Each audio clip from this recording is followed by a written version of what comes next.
Story 8. The Stampede. From their vantage on the dump, the red gravel of which ran like a raw scar down the mountainside, the men looked out across the gulch, above the western range of hills, to the yellow setting sun. Far below them the creek was dotted with other tiny pay dumps of the same red gravel, over which men crawled, ant-like, or upon which they labored at windlass. Thin wisps of smoke rose from the cabin roofs, bespeaking the supper hour.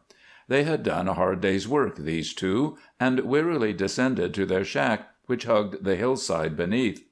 10 hours with pick and shovel in a drift where the charcoal gas flickers a candle flame will reduce one's artistic keenness, and together they slouched along the path, heedless alike of view or color.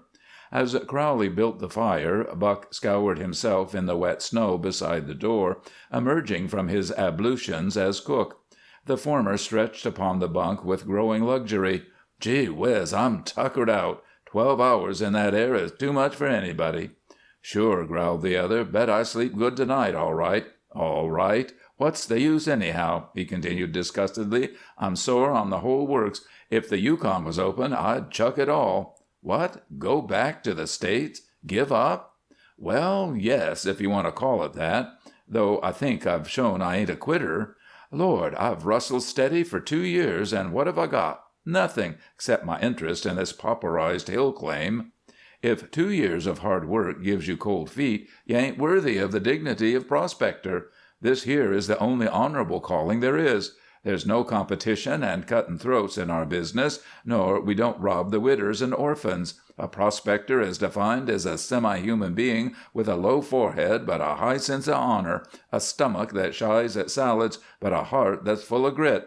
They don't never lay down, and the very beauty of the business is that you never know when you're due. Some day a guy comes along. 'I hit her over yonder, boy,' says he, whereupon you insert yourself into a pack strap, pound the trail, and the next you know you're a millionaire or two. Bah! No more stampedes for me. I've killed myself too often. There's nothing in 'em. I'm sick of it, I tell you, and I'm going out to God's country. No more wild scrambles and hardships for Buck." A step sounded on the chips without, and a slender, sallow man entered. "Hello, Maynard," they chorused, and welcomed him to a seat. "What are you doing out here? Do you bring any chewing with you?" Evidently he labored under excitement, for his face was flushed and his eyes danced nervously. He panted from his climb, ignoring their question. "There's been a big strike over on the Tanana, 4 bits to the pan." Forgetting fatigue, Crawley scrambled out of his bunk while the cook left his steaming skillet. "When? How'd you know?" "It's this way. I met a fella as I came out from town. He'd just come over, one of the discoverers. He showed me the gold. It's coarse. 1 nugget weighed $300, and there's only 6 men in the party. They went up the Tanana last fall, prospecting, and only just struck it. 3 of 'em are down with scurvy, so this one came over the mountains for fresh grub. It'll be the biggest stampede this camp ever saw." Maynard became incoherent. "How long ago did you meet him?" Crowley inquired excitedly. "About an hour. I came on the run because he'd get into camp by 11, and at midnight we'll see 500 men on the trail. Look at this. He gave me a map." The speaker gloatingly produced a scrap of writing paper and continued, "Boys, you've got 5 hours start of 'em." "We can't go. We haven't got any dogs," replied Buck. "Those people from town would catch us in 20 miles." "You don't want dogs," Maynard answered. "It's too soft. You'll have to make a quick run with packs, or the spring break-up will catch you. I wish I could go. It's big, I tell you. Lord, how I wish I could go." They were huddled together, their eyes feverish, their fingers tracing the pencil markings. A smell of burning food filled the room, but there is no obsession more absolute than the gold lust. "Get the packs together while me and Buck eats a bite.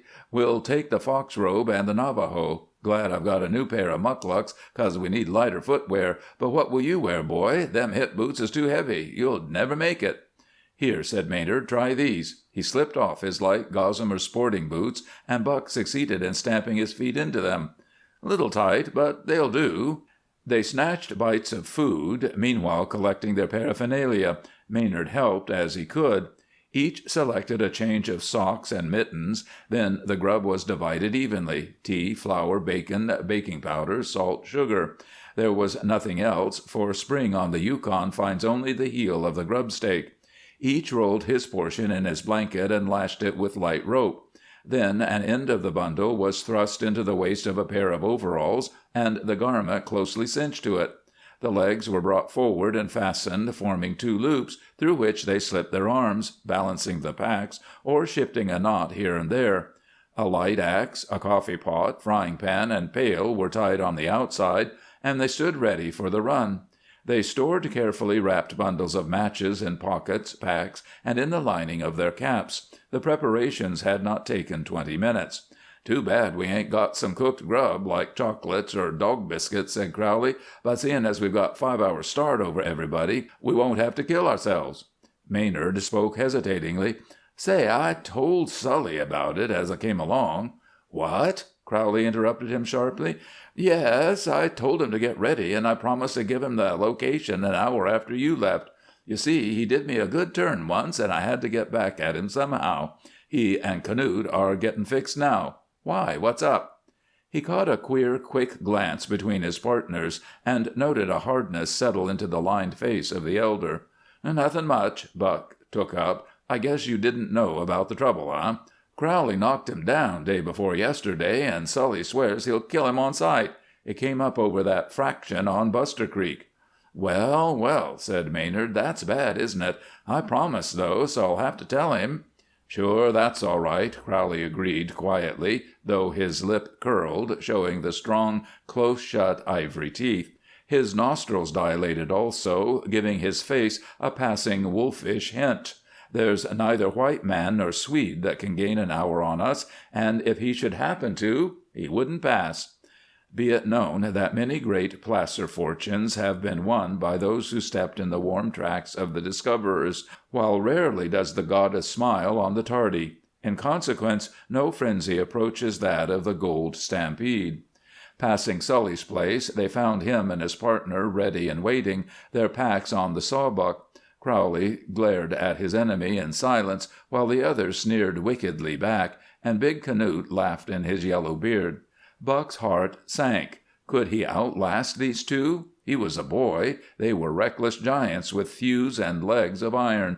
Knute was a gaunt-framed Viking, Sully a violent, florid man with the quarters of an ox. Through the quixotism of Maynard, this trip bade fair to combine the killing grind of a long, fierce stampede with the bitter struggle of man and man, and too well he knew the temper of his red-headed partner to doubt that before the last stake was driven either he or Sully would be down. From the glare in their eyes at passing it came over him that either he or Knute would recross the mountain partnerless.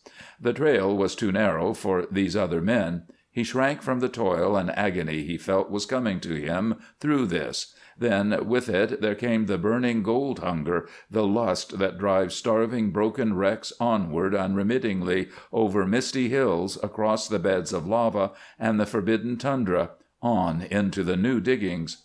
It neared 8 o'clock, and although darkness was far distant, the chill that follows the sun fell sharply. As they swung out on the river, their fatigue had dropped away, and they moved with the steady, loose gait of the hardened musher. Buck looked at his watch. They had been gone an hour. "The race is on," said he. Though unhurried, their progress was likewise unhindered, and the miles slipped backward as the darkness thickened hour by hour. Straight up the 50-mile stream to its source, over the great backbone, and into the unmapped country their course led. If they hurried, they would have first choice of the good claims close about the discovery. If they lagged, Sully and his ox-eyed partner would overtake them, and beyond that it was unpleasant to conjecture. "We'll hit water pretty soon." Crowley's voice broke hours of silence, for they were sparing of language. They neither whistled nor sang nor spoke, for man is a potential body from which his store of energy wastes through tiny, unheeded ways. True to prophecy, in the darkness of midnight they walked out upon a thin skin of newly frozen ice. "Look out for the overflow. She froze since dark," Crowley cautioned. "We're liable to go through." On all sides it cracked alarmingly, while they felt it sag beneath their feet. It is bad in the dark to ride the ice of an overflow, for one may crash through ankle deep to the solid body beneath, or plunge to his armpits. They skated over the yielding surface toward safety, till, without warning, Crowley smashed in halfway to his hips. He fell forward bodily, and the ice let him through till he rolled in the water. Buck skimmed over more lightly, and when they had reached the solid footing, helped him wring out his garments. Straightway the cloth whitened under the frost and crackled when they resumed their march, but there was no time for fires, and by vigorous action he could keep the cold from striking in. They had threaded up into the region where spring was further advanced, and within half an hour encountered another overflow. Climbing the steep bank, they wallowed through thickets waist deep in snow. Beneath the crust, which cut knife-like, it was wet and soggy, so they emerged saturated. Then, debouching on the glare ice, the boy had a nasty fall, for he slipped, and his loose-hung pack flung him suddenly.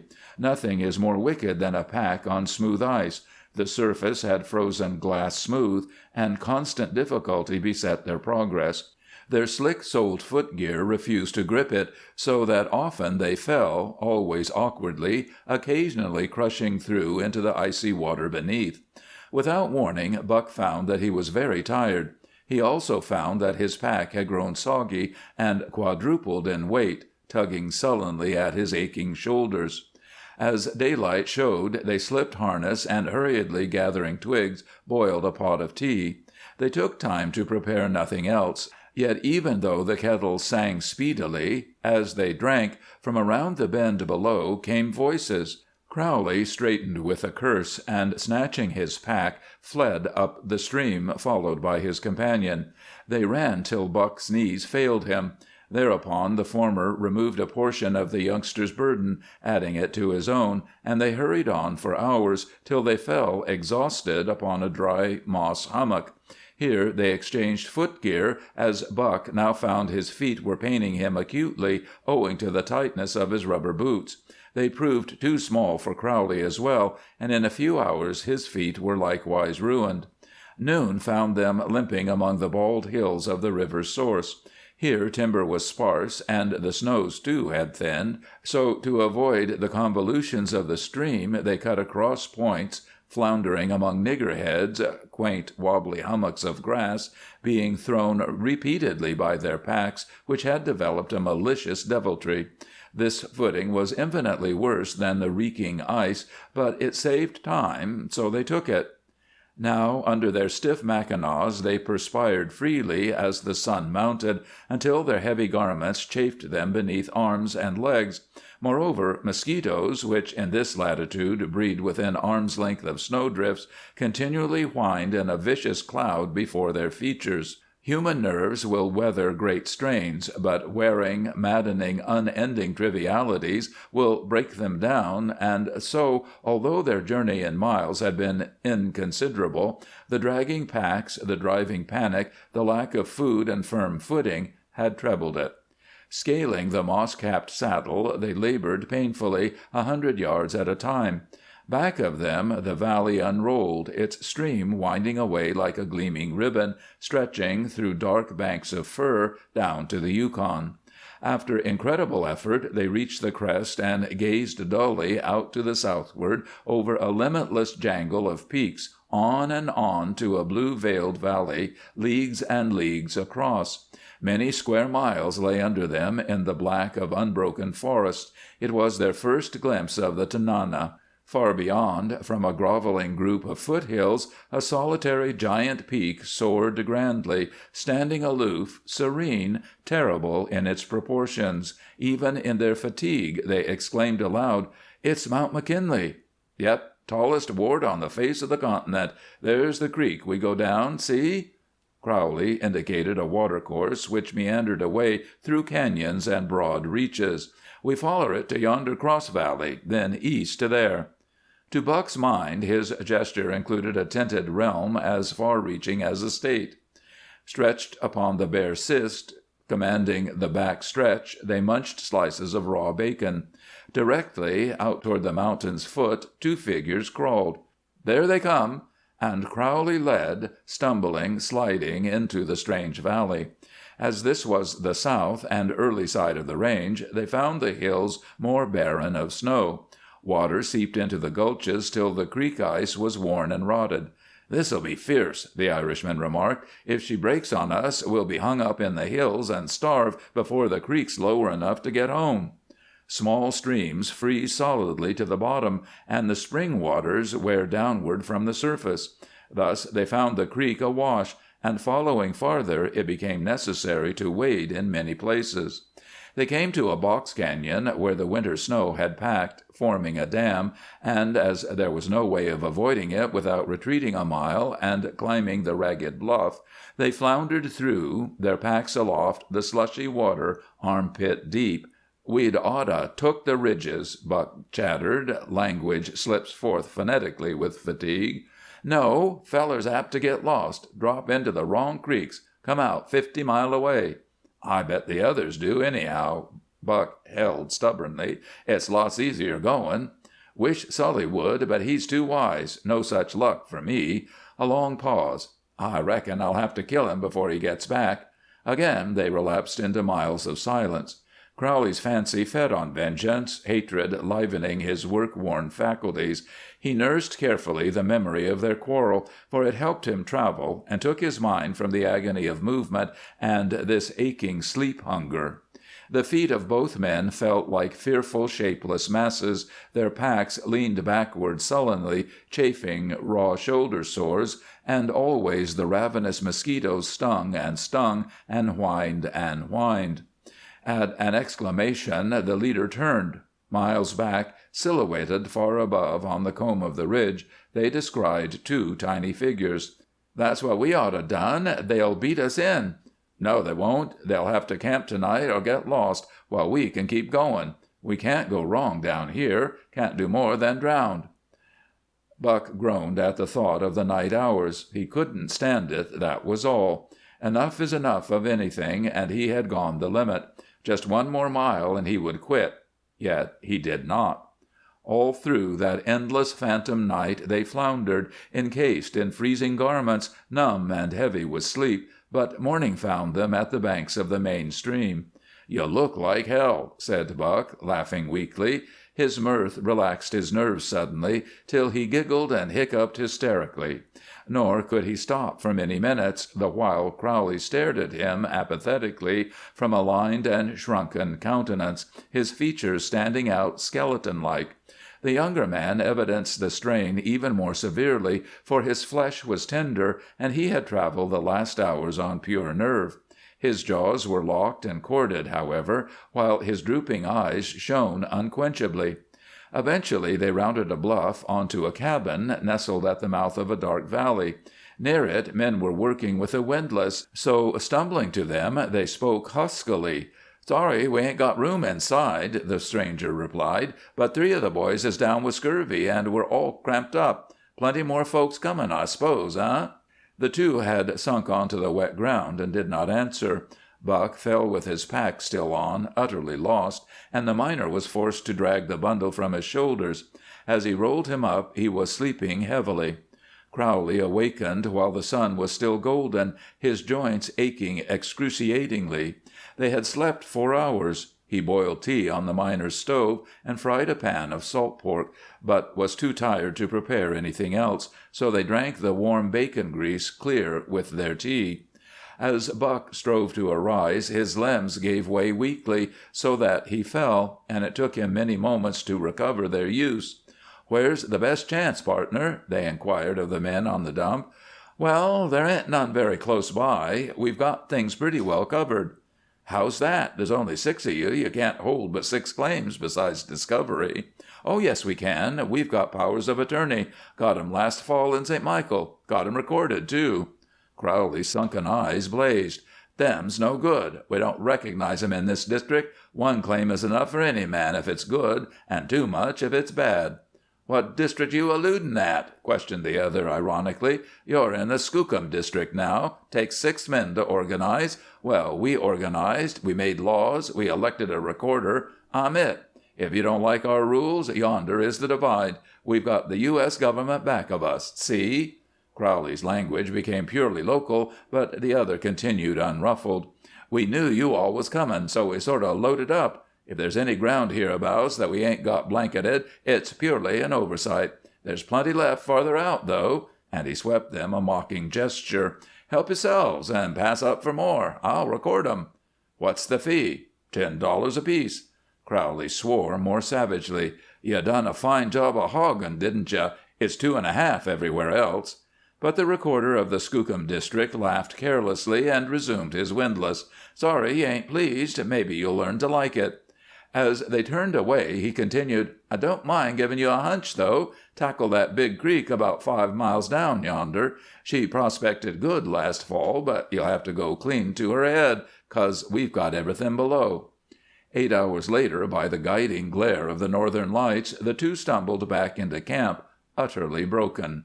They had followed the stream for miles and miles, to find it staked by the powers of attorney of the 6. Coming to the gulch's head, to be sure, they found vacant ground, but refused to claim such unpromising territory. Then the endless homeward march through the darkness. Out of thickets and through drifts they burst, while fatigue settled on them like some horrid vampire from the darkness. Every step, being no longer involuntary, became a separate labor, requiring mental concentration. They were half dead in slumber as they walked, but their stubborn courage and smoldering rage at the men who had caused this drove them on. They suffered silently because it takes effort to groan, and they hoarded every atom of endurance. Many, many times Buck repeated a poem, timing his steps to its rhythm, rendering it over and over, till it wore a rut through his brain, his eyes fixed dully upon the glaring fires above the hilltops. For years a faintness came over him with the memory of these lines. Then dark they lie, and stark they lie, rookery, dune, and flow, and the northern lights came down o' nights to dance with the houseless snow. Reaching the cabin, they found an army of men sleeping heavily upon the wet moss. Among them was the great form of Canute, but nowhere did they spy Sully. With much effort they tore off the constricting boots, and, using them for pillows, sank into a painful lethargy. Awakened early by the others, they took their stiffly frozen footgear beneath the blankets to thaw against their warm bodies, but their feet were swelled to double size, and every joint had ossified rheumatically. Eventually they hobbled about, preparing the first square meal since the start, 2 days and 3 nights. Still they saw no Sully, though Crowley's eyes darted careful inquiry among the horde of stampeders which moved about the cabin. Later he seemed bent on some hidden design, so they crawled out of sight of the camp, then, commencing at the upper stake of discovery, he stepped off the claims from post to post. It is customary to blaze the boundaries of locations on tree trunks, but from topographical irregularities it is difficult to properly gauge these distances, hence many rich fractions have been run over by the heedless to fall to him who chained the ground. Upon pacing the third one, he showed excitement. "You walk this one again. Maybe I made a mistake." Buck returned, crashing through the brush. "I make it 1,700. The claim above figured it likewise, and they trembled with elation as they blazed their lines. Returning to camp, they found the recorder in the cabin with the scurvy patients. Unfolding the location notices, his face went black as he read, while he snarled angrily, "Fraction between 3 and 4. And fraction between 4 and 5, huh? You're crazy." "I reckon not," said Crowley, lifting his lips at the corners characteristically. "There ain't any fraction there," the other averred loudly. "We own them claims. I told you we had everything covered." "You record them fractions." "I won't do it. I'll see you and—" Crowley reached forth suddenly and strangled him as he sat. He buried his thumbs in his throat, forcing him roughly back against a bunk. Farther and farther he crushed him, till the man lay pinioned and writhing on his back. Then he knelt on him, shaking and worrying like a great terrier. At the first commotion the cripples scrambled out of bed, shouting lustily through their livid gums, their bloated features mottled and sickly with fright. One lifted himself toward the Winchester, and it fell from his hands full cocked when Buck hurled him into a corner, where he lay screaming in agony. Drawn by the uproar, the stampeders outside rushed toward the shack, to be met in the door by the young man. "Keep back! What's up? Fight! Let me in!" A man bolted forward, but was met with such a driving blow in the face that he went thrashing to the slush. Another was hurled back, and then they heard Crowley's voice, rough and throaty, as he abused the recorder. Strained to the snapping point, his restraint had shattered to bits, and now passion ran through him, wild and unbridled. From his words they grasped the situation, and their sympathies changed. They crowded the door and gazed curiously through the window to see him jam the recorder shapelessly into a chair, place pen and ink in his hand, and force him to execute 2 receipts. It is not a popular practice, this blanketing, as the temper of the watchers showed. "Serves 'em right, the hogs," someone said, and he voiced the universal sentiment. That night, as they ravened over their meager meal, Canute came to them hesitatingly. He was greatly worried, and apprehension wrinkled his wooden face. "Say, what d'ye think about Sully?" "I don't know. Why?" "By yingo, I think he's lose." "Lost? How's that?" In his dialect, broken by anxiety, he told how Sully and he had quarreled on the Big Divide. Maddened by failure to gain on Crowley, the former had insisted on following the mountain crest in the hope of quicker travel. The Swede had yielded reluctantly, till, frightened by the network of radiating gulches which spread out beneath their feet in a bewildering sameness, he had refused to go farther. They had quarreled.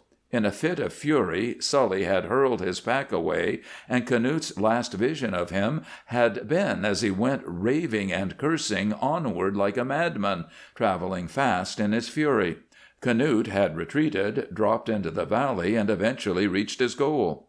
There is no time for reliefs on a stampede. The gentler emotions are left in camp with the women. He who would risk life, torture, and privation for a stranger will trample pitilessly on friend and enemy, blinded by the gold glitter or drunken with the chase of the rainbow.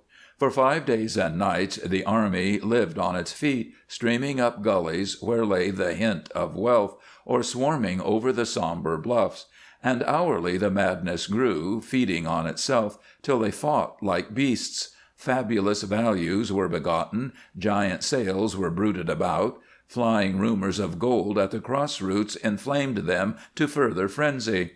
A town site was laid out, and a terrible scramble for lots ensued. One man was buried in the plot he claimed, his disputant being adjudged the owner by virtue of his quicker draw. It was manslaughter, they knew, but no one spared the time to guard him, so he went free. Nor did he run away. One cannot while the craze is on. 5 days of this, and then the stream broke. With it broke the delirium of the 500. The valleys roared and bawled from bluff to bluff, while the flats became seas of seething ice and rubbish. Thus, cut off from home, they found their grub was gone, for everyone had clung till his food grew low. As the obsession left them, their brotherhood returned. Food was apportioned in community, and they spoke vaguely of the fate of Sully.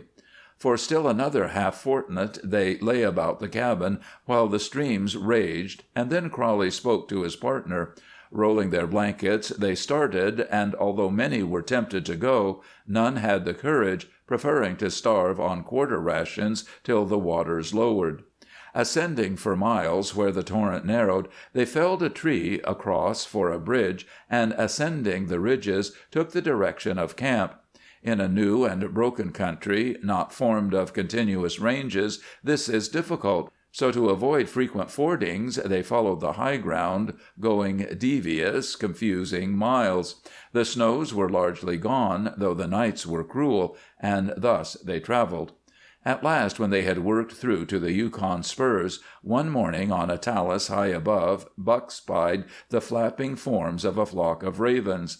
They fluttered ceaselessly among the rocks, rising noisily, only to settle again. These are the gleaming, baleful vultures of the North, and often they attain a considerable size and ferocity. The men gazed at them with apathy. Was it worth while to spend the steps to see what drew them? By following their course they would pass far to the right. "I hate the damn things," said Crowley crossly. "I seen 'em once hanging on a caribou calf with a broken leg, trying to pick his eyes out. Let's see what it is." He veered to the left, scrambling up among the boulders. The birds rose fretfully, perching near by, but the men saw nothing. As they rested momentarily, the birds again swooped downward, reassured.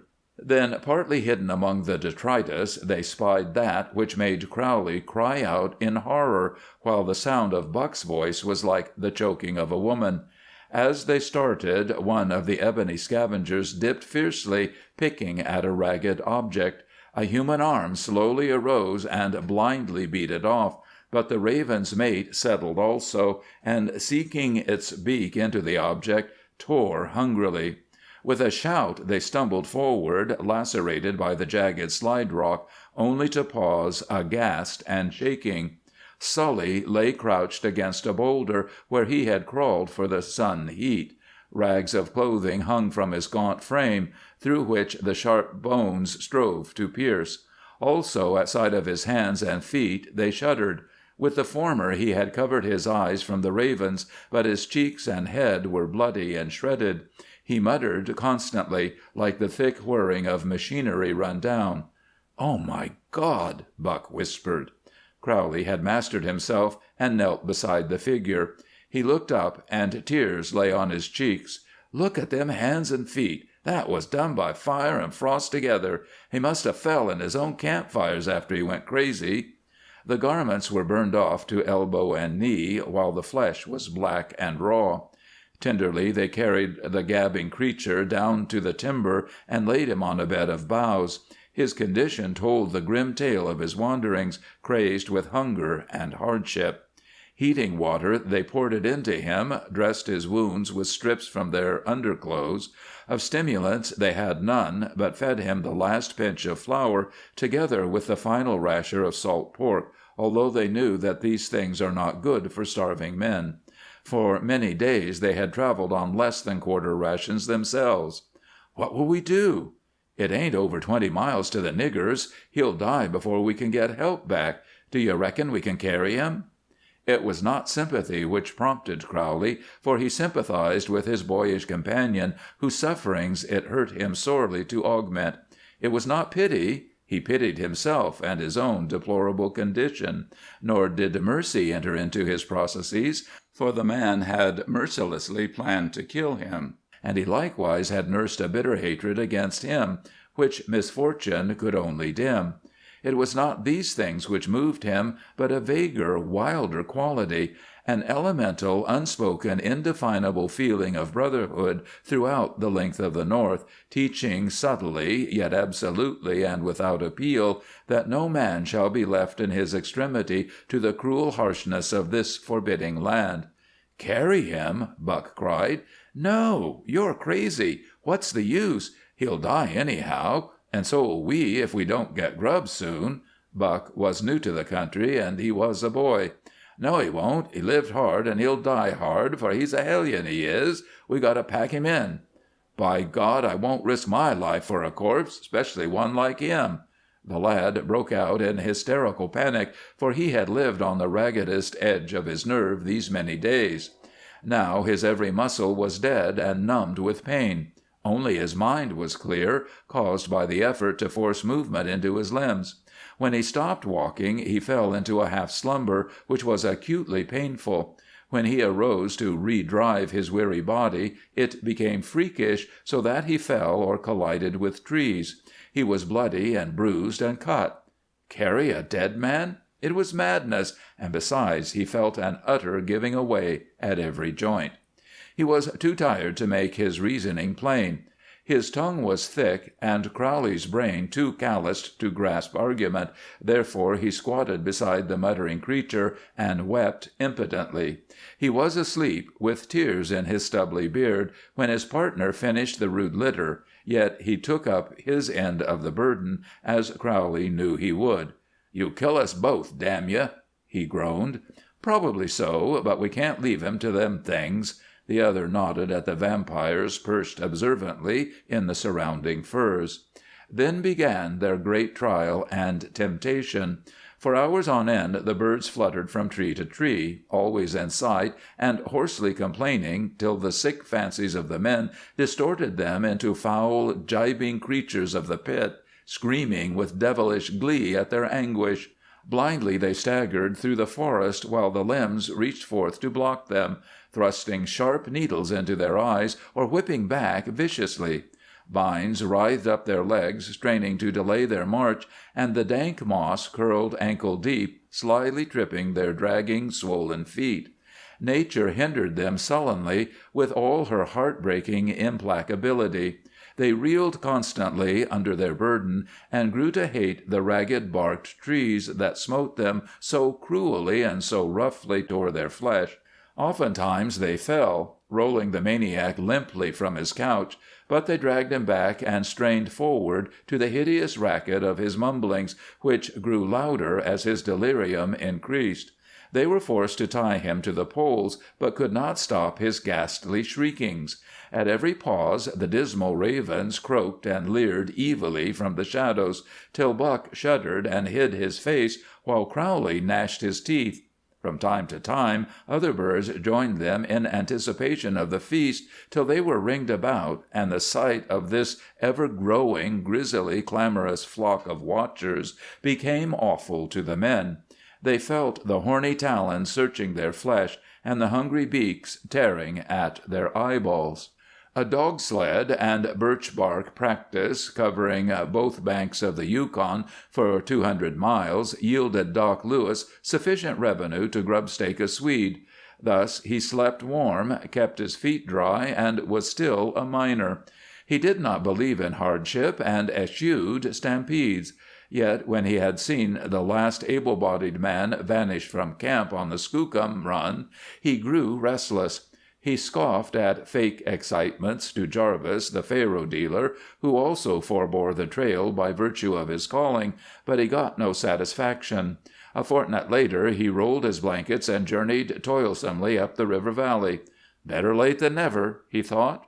Arriving at the empty shack of the negroes, he camped, only to awaken during the night to the roar of the torrent at his door. Having seen other mountain streams in the breakup, he waited philosophically, hunting ptarmigan among the firs back of the cabin. He had lost track of the days when, down the gulch in the morning light, he descried a strange party approaching. Two men bore between them a stretcher made from their shirts. They crawled with dreadful slowness, resting every 100 feet. Moreover, they stumbled and staggered aimlessly through the niggerheads. As they drew near, he sighted their faces, from which the teeth grinned in a grimace of torture, and through which the cheek-bones seemed to penetrate. He knew what the signs boded. For years he had ministered to these necessities, and no man had ever approached his success. "It is the rape of the North they are doing," he sighed. "We ravage her stores, but she takes grim toll from all of us." He moved the hot water forward on the stove, cleared off the rude table, and laid out his instrument case. End of Story 8.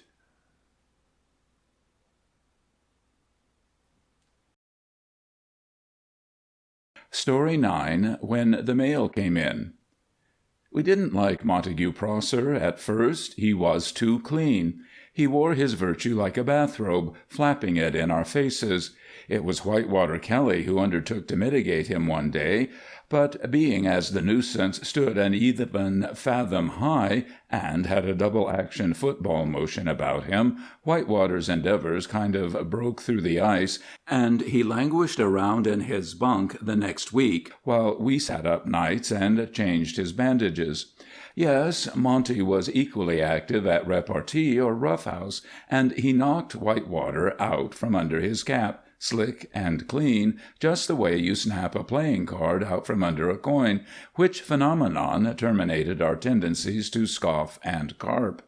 Personally, I didn't care. If a man wants to wallow about in a disgusting daily debauch of cleanliness, it is his privilege. If he squanders the fleeting moments brushing teeth, cleaning fingernails, and such technicalities, it stands to reason he won't have much time left to attend to his work, and at the same time cultivate the essentials of life, like smoking, drinking, and the proper valuation of a 3-card draw. But, as I say, it's up to him, and outsiders who don't see merit in such a system shouldn't try to bust up his game unless they've got good footwork and a knockout punch. It wasn't so much these physical refinements that riled us as the rarefied atmosphere of his general mental and moral altitudes. To me, there's eloquence and sentiment and romance and spiritual uplift in a real full-grown, black-whiskered cuss-word. It's a great help in a mountainous country. Profanity is like steam in a locomotive, takes more to run you uphill than on the level, and inasmuch as there's only a few men on the level, a violent vocabulary is a necessity, and appeals to me like a certificate of good character and general capability. There wasn't a thing doing with Prosser in the idiom line, however. His moral make-up was like his body, big and sound and white and manicured, and although his talk, alongside of ours, listened like it was skimmed and seminaried, still, when we got to know him, we found that his verbal structures had vital organs and hair on their chest, just like anybody else's, and at the same time had the advantage of being fit to send through the mails.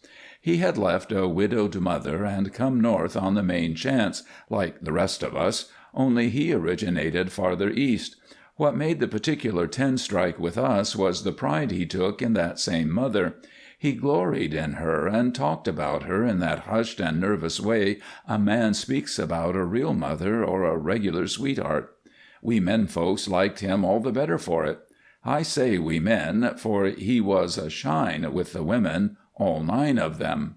The camp was 1,500 strong that winter, over and above which was the aforesaid galaxy of 9, stranded on their way upriver to a Dawson dance hall. The Yukon froze up, and they had to winter with us. Of course, there were the 3 married ladies, too, living with their husbands back on the Birch Ridge, but we never saw them, and they didn't count. The others went to work at Eckhart's Theatre. Monty would have been right popular at Eckhart's. He was a handsome lad, but he couldn't see those people with a field-glass. They simply scandalized him to death. "I love to dance," said he one night as we looked on, "and the music sends thrills through me, but I won't do it." "Why not?" I asked. "This is Alaska. Be democratic. You're not so awfully nice that a dance-hall girl will contaminate you." "Oh, it's not democracy that I lack, nor contamination that I'm afraid of," he replied. "It's the principle back of it all. If we encourage these girls in the lives they lead, we're just as bad as they are." "Look here, son, when I quit saltwater I left all that garbage and bilge-water talk about guilt and responsibility behind. The days are too short, the nights are too cold, and grub is too dear for me to spare time to theorize. I take people the way I take work and play, just as they come, and I'd advise you to do the same." "No, sir, I won't associate with gamblers and crooks, so why should I hobnob with these women? They're worse than the men, for all the gamblers have lost is their honesty. Every time I see these girls I think of the little mother back home. It's awful. Suppose she saw me dancing with them." Well, that's a bad line of talk, and I couldn't say much. Of course, when the actresses found out how he felt, they came back at him strong, but he wrapped himself up in his dignity and held himself aloof when he came to town, so he didn't seem to mind it. It was one afternoon in January, cold and sharp, that Ollie Merceau's team went through the ice just below our camp. She was a great dog puncher and had the best team in camp, 7 fine Malamutes, which she drove every day. When the animals smelled our place, they ran away and dragged her into the open water below the hot springs. She was wet for 10 minutes, and by the time she had got out and stumbled to our bunkhouse, she was all in. Another 10 minutes with the quick at 30 below would have finished her, but we rushed her in by the fire and made her drink a glass of hooch. Martin got her parka off somehow while I slashed the strings to her mucklucks and had her little feet rubbed red as berries before she'd quit apologizing for the trouble she'd made.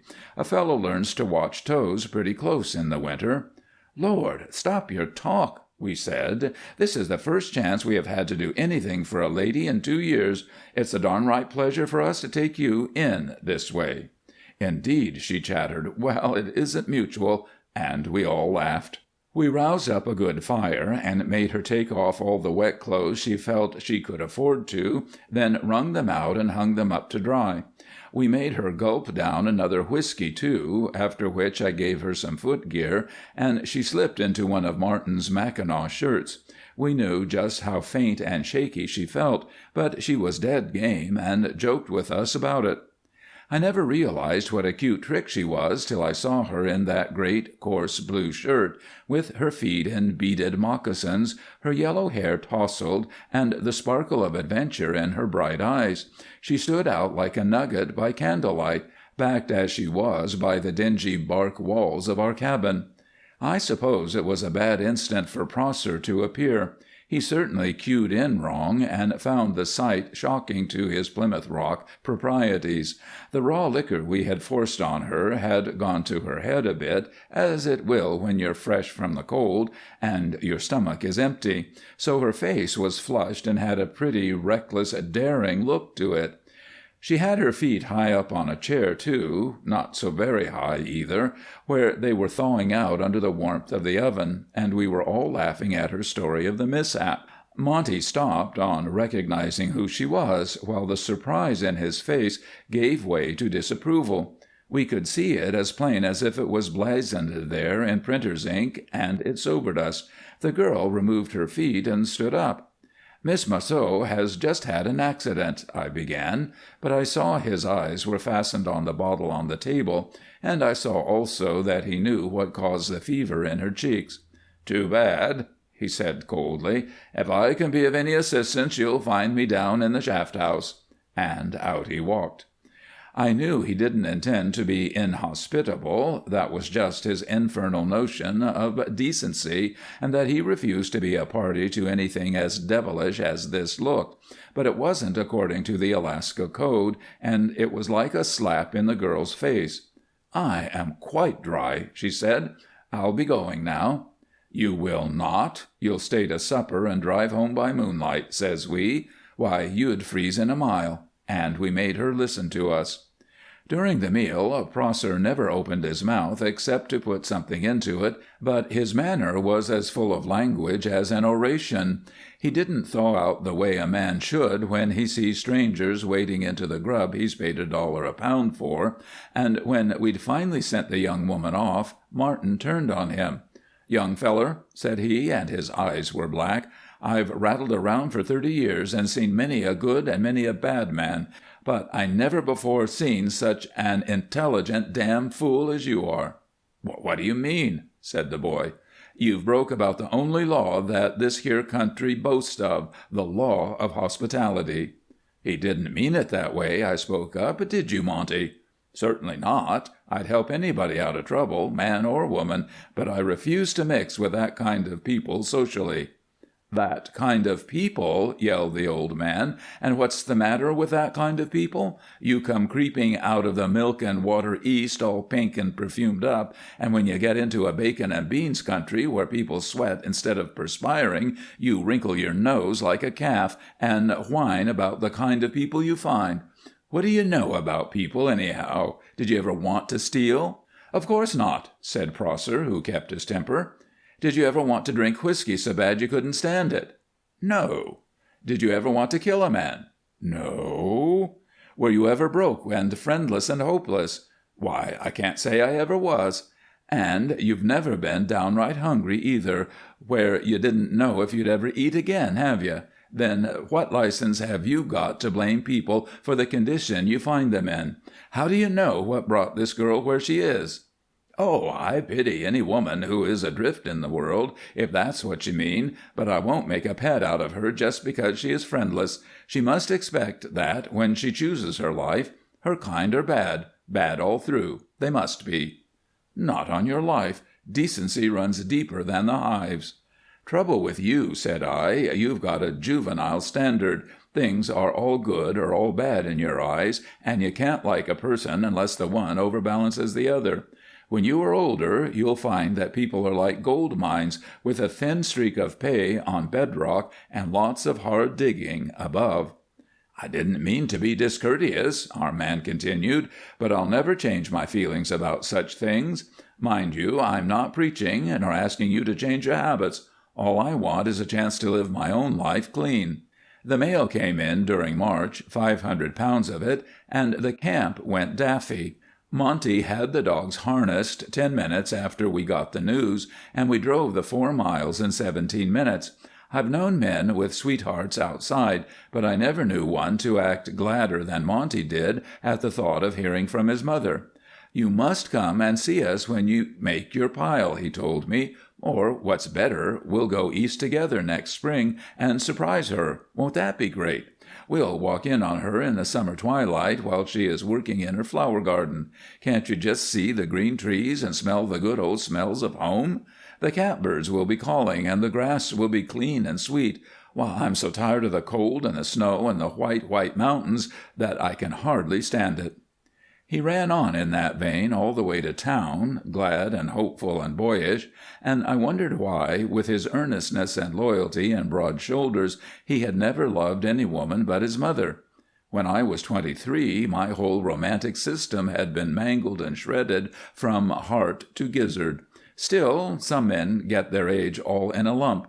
They're boys up until the last minute, then they get the Rip Van Winkle while you wait. This morning was bitter, but the sourdoughs were lined up outside the store, waiting their turns like a crowd of Parsifal first-nighters, so we fell in with the rest, whipping our arms and stamping our moccasins till the chill ate into our very bones. It took hours to sort the letters, but not a man whimpered. When you wait for vital news, a tension comes that chokes complaint. There was no joking here, nor that elephantine persiflage which marks rough men when they foregather in the wilderness. They were the fellows who blazed the trail, bearded, shaggy, and not pretty to look at, for they all knew hardship and went out strong-hearted into this silent land, jesting with danger and singing in the solitudes. Here, in the presence of the mail, they laid aside their cloaks of carelessness and saw one another bared to the quick, timid with hunger for the wives and little ones behind. There were a few like Prosser, in whom there was still the glamour of the Northland and the mystery of the unknown, but they were scattered, and in their eyes the anxious light was growing also. 5 months is a wearying time, and silent suspense will sap the courage. If only one could banish worry! But the long, unbearable nights, when the mind leaps and scurries out into the voids of conjecture like sparks from a chimney, well, it's then you roll in your bunk and your sigh ain't from the snowshoe pain. A half-frozen man in an ice-clogged dory had brought us our last news one October day just before the river stopped, and now, after 5 months, the curtain parted again. I saw McGill, the lawyer, in the line ahead of me, and noted the grayness of his cheeks, the nervous way his lips worked, and the futile, wandering uselessness of his hands. Then I remembered. When his letter came the fall before, it said the wife was very low, that the crisis was near, and that they would write again in a few days. He had lived this endless time with fear stalking at his shoulder. He had lain down with it nightly, and risen with it grinning at him in the slow, cold dawn. The boys had told me how well he fought it back week after week, but now, edging inch by inch toward the door behind which lay his message, it got the best of him. I wrung his hand and tried to say something. "I want to run away," he quavered, "but I'm afraid to." When we got in at last, we met men coming out, and in some faces we saw the marks of tragedy. Others smiled, and these put heart into us. Old man Tomlinson had 4 little girls back in Idaho. He got 2 letters. One was a 6-months-old tax receipt, the other a laundry bill. That meant 3 months more of silence. When my turn came and I saw the writing of the little woman, something gripped me by the throat, while I saw my hands shake as if they belonged to somebody else. My news was good, though, and I read it slowly, some parts twice. Then, at last, when I looked up, I found McGill near me. Unconsciously, we had both sought a quiet corner, but he had sunk onto a box.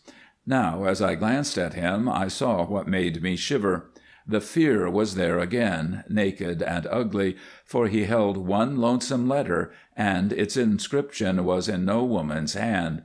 He had crouched there by my side all this time, staring at it, afraid to read, afraid to open it.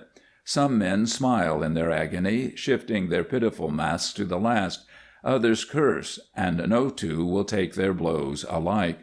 McGill was plucking feebly at the end of his envelope, tearing off tiny bits, dropping the fragments at his feet. Now and then he stopped, and when he did, he shuddered. "Buck up, old pal," I said. Then, recognizing me, he thrust the missive into my hand. "Tell me, for God's sake, tell me quick. I can't. No, wait. Not yet. Don't tell me. I'll know from your face. They said she couldn't live." But she had, and he watched me so fiercely that when the light came into my face, he snatched the letter from me like a madman. "Oh, give it to me. I knew it. I told you they couldn't fool me. No, sir, I felt all the time she'd make it. Why, I knew it in my marrow." "What's the date?" I inquired. "September 30th, he said. Then, as he realized how old it was, he began to worry again. "Why didn't they write later? They must know I'll eat my heart out. Suppose she's had a relapse. That's it. They wrote too soon, and now they don't dare tell me. She got worse. Died months ago, and they're afraid to let me know." "Stop it," I said, and reasoned sanity back into him. Monty had taken his mail and run off like a puppy to feast in quiet, so I went over to Eckert's and had a drink. Sam winked at me as I came in. A man was reading from a letter. "Go on, I'm interested," said the proprietor. The fellow was getting full pretty fast, and was down to the garrulous stage, but he began again. "Dear husband, I am sorry to hear that you have been so unfortunate, but don't get discouraged. I know you will make a good miner if you stick to it long enough. Don't worry about me. I have rented the front room to a very nice man for $15 a week. The papers here are full of a gold strike in Siberia, just across Bering Sea from where you are. If you don't find something during the next 2 years, why not try it over there for a couple?" "That's what I call a persevering woman," said Eckert solemnly. "She's a business woman, too," said the husband. "All I ever got for that room was $7.50 a week." It seemed I'd missed Montague at the store, but when the crowd came out, Ollie Merceau found him away in at the back, having gone there to be alone with his letters. She saw the utter abandon and grief in his pose, and the tears came to her eyes. Impulsively she went up and laid her hand on his bowed head. She had followed the frontier enough to know the signs. "Oh, Mr. Prosser," she said, "I'm so sorry. Is it the little mother?" "Yes," he answered without moving. Not, she hesitated. "I don't know. The letters are up to the middle of December, and she was very sick." Then, with the quick sentiment of her kind, the girl spoke to him, forgetting herself, her life, his prejudice, everything except the lonely little gray woman off there who had waited and longed just as such another had waited and longed for her, and inasmuch as Ollie had suffered before as this boy suffered now, in her words there was a sweet sympathy and a perfect understanding. It was very fine, I think, coming so from her, and when the first shock had passed over, he felt that here, among all these rugged men, there was no one to give him the comfort he craved except this child of the dance-halls. Compassion and sympathy he could get from any of us, but he was a boy, and this was his first grief, so he yearned for something more, something subtler, perhaps the delicate comprehension of a woman. At any rate, he wouldn't let her leave him, and the tender-hearted lass poured out all the best her warm nature afforded. In a few days he braced up, however, and stood his sorrow like the rest of us. It made him more of a man in many ways. For one thing, he never scoffed now at any of the 9 women, which, taken as an indication, was good. In fact, I saw him several times with the Marceau girl, for he found her always ready and responsive, and came to confide in her rather than in Martin or me, which was quite natural. Martin spoke about it first. "I hate to see 'em together so much," said he. "One of 'em is going to fall in love, sure, and it won't be reciprocated none. It would serve him right to get it hard, but if she's hit, it'll be too damn pitiful. You and I will have to combine forces and beat him up, I reckon." The days were growing long and warm, the hills were coming bare on the heights, while the snow packed wet at midday when we went into town to sled out grub for the clean-up. We found everybody else there for the same purpose, so the sap began to run through the camp. We were loading at the trading post the next day when I heard the name of Ollie Marceau. It was a big-limbed fellow from Alder Creek talking, and as he showed no liquor in his face, what he said sounded all the worse. I have heard as bad many a time without offense, for there is no code of loyalty concerning these girls, but Ollie had got my sympathy somehow, and I resented the remarks, particularly the laughter. So did Prosser, the Puritan. He looked up from his work, white and dangerous. "Don't talk that way about a girl," he said to the stranger, and it made a sensation among the crowd. I never knew a man before with courage enough to kick in public on such subjects. As it was, the man said something so much worse that right there the front busted out of the tiger cage, and for a few brief moments we were given over to chaos.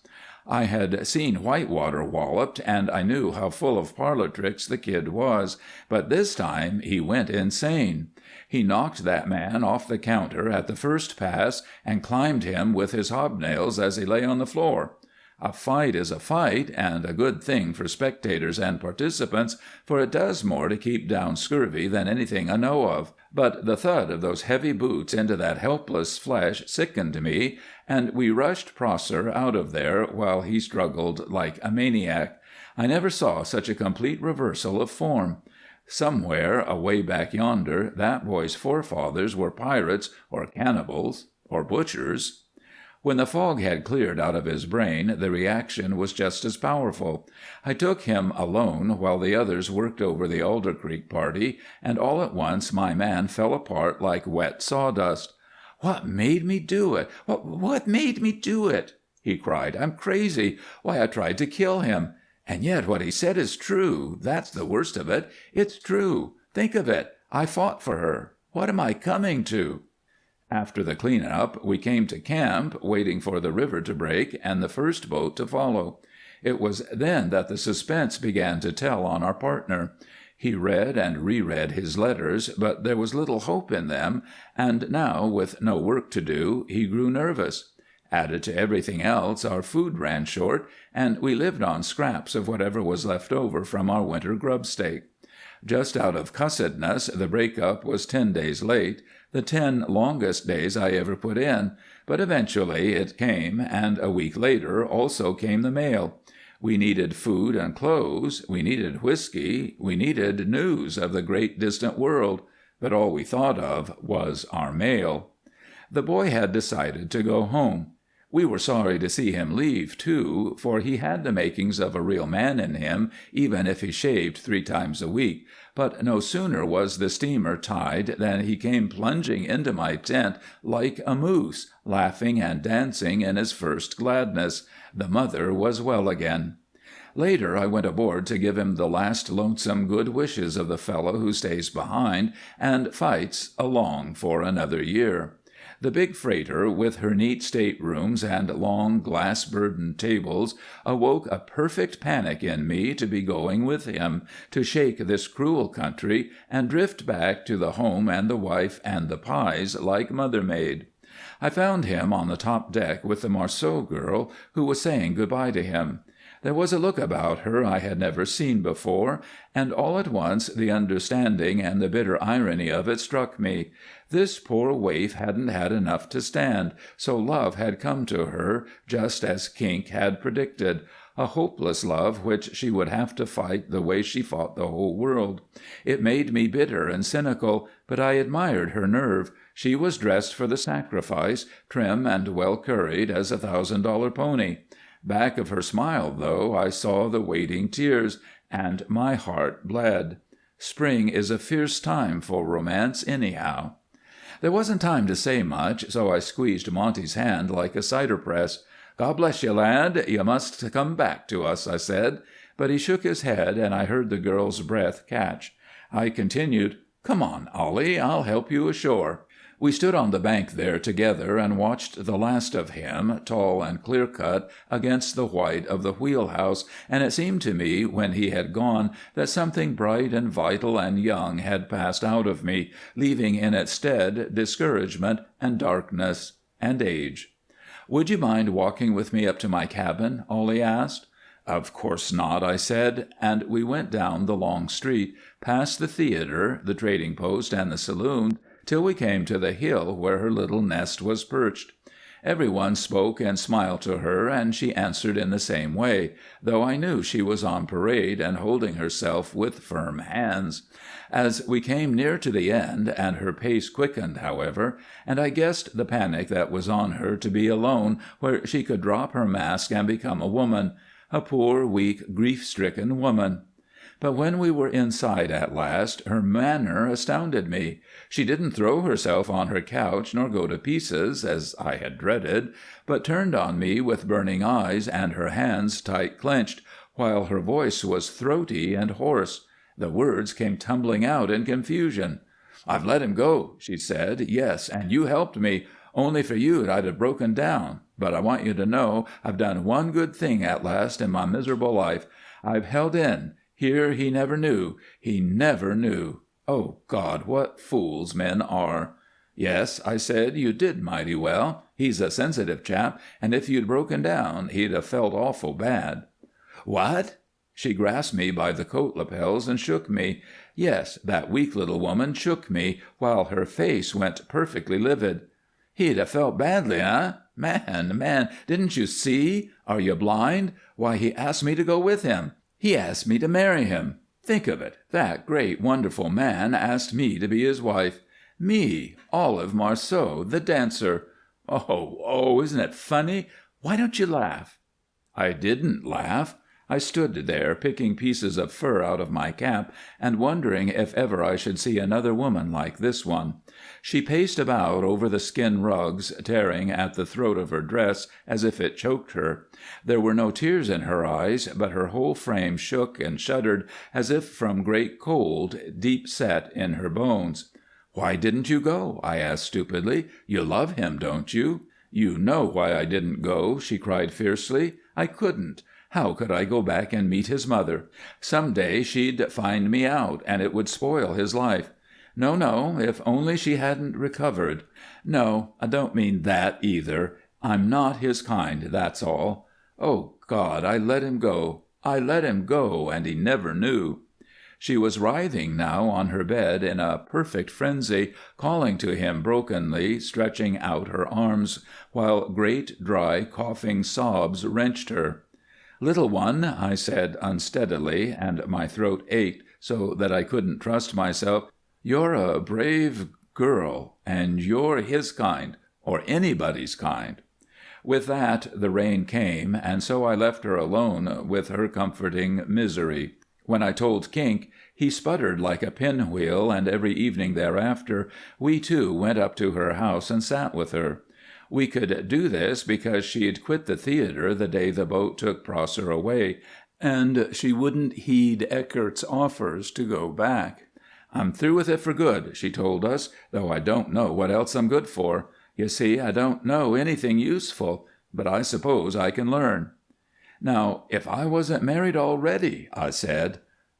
Snorted Kink. "I ain't so young as neither one of my partners, miss, but I'm possessed of rare intellectual treasures." She laughed at both of us. When a week had passed after the first boat went down with Prosser, we began to look daily for the first upriver steamer, bringing word direct from the outside world. It came one midnight, and as we were getting dressed to go to the landing, our tent was torn open, and Montague tumbled in upon us. "What brought you back?" we questioned when we'd finished mauling him. It was June, and the nights were as light as day in this latitude, so we could see his face plainly. "Why, He hesitated for an instant, then threw back his head, squared his great young shoulders, and looked us in the eyes, while all his embarrassment fled.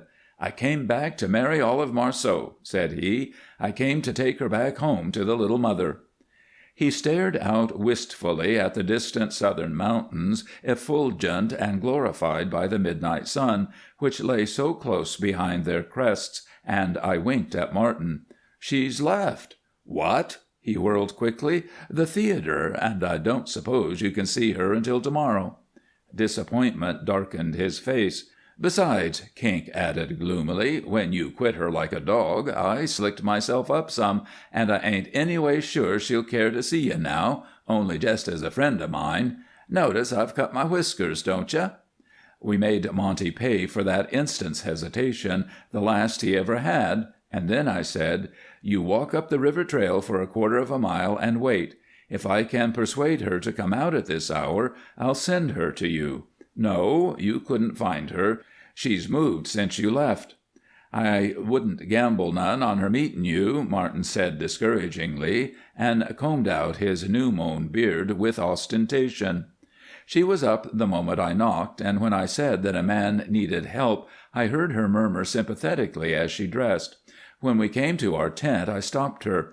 "He's up yonder a piece," said I. "You run along while I fetch Kink and the medicine kit. We'll overtake you." "Is it anything serious?" "Yes, it's apt to be, unless you hurry. He seems to think he needs you pretty badly." And so she went up the river trail to where he was waiting, her way golden with the beams of the sun whose rim peeped at her over the far-off hills. And there, in the free, still air among the virgin spruce, with the clean, sweet moss beneath their feet, they met. The good sun smiled broadly at them now, and the grim Yukon hurried past, chuckling under its banks and swiggering among the roots, while the song it sang was of spring and of long, bright days that had no night. End of Story 9.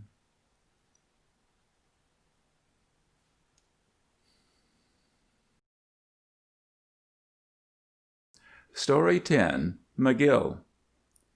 The ice was running when McGill arrived. Had he been 2 hours later, he might have fared badly, for the ramparts above Ophir choke the river down into a narrow chute through which it hurries, snarling, and the shore ice was widening at the rate of a foot an hour. Early in the day the recorder from Alder Creek had tried to come ashore, but had broken through, losing his skiff and saving his life by the sheer good luck that favors fools and drunken men. It was October. The last mail had gone out a fortnight previous. The wiseacres were laying odds that the river would be closed in 3 days, so it was close running that McGill made 600 miles in an open whip-sawed dory. They heard him calling once he saw the lights, and getting down to the water level, they could make out his boat crunching along through the thin ice at the outer edge. He was trying to force his way inward to a point where the current would not move him, but the Yukon spun him like a top, and it looked as if he would go past. Fortunately, however, there happened to be a man in the crowd who had learned tricks with a lariat back in Oklahoma. A line was put out, and McGill came ashore, with his bedding under one arm and a sheet-iron stove under the other. Stoves were scarce that winter, and McGill was no tenderfoot. They obtained their first good look at him when he lined up with the crowd at Hopper's Bar 10 minutes later, by which time it was known who he was. He had a great big frame, with a great big face on top of it, and, judging from his reputation, he had a great big heart to match them both. Some of the late-comers recalled a tale of how he had lifted the gunwales out of a poling boat that was wedged in a timber jam above Whitehorse, and from the looks of his massive hands and shoulders the tale seemed true.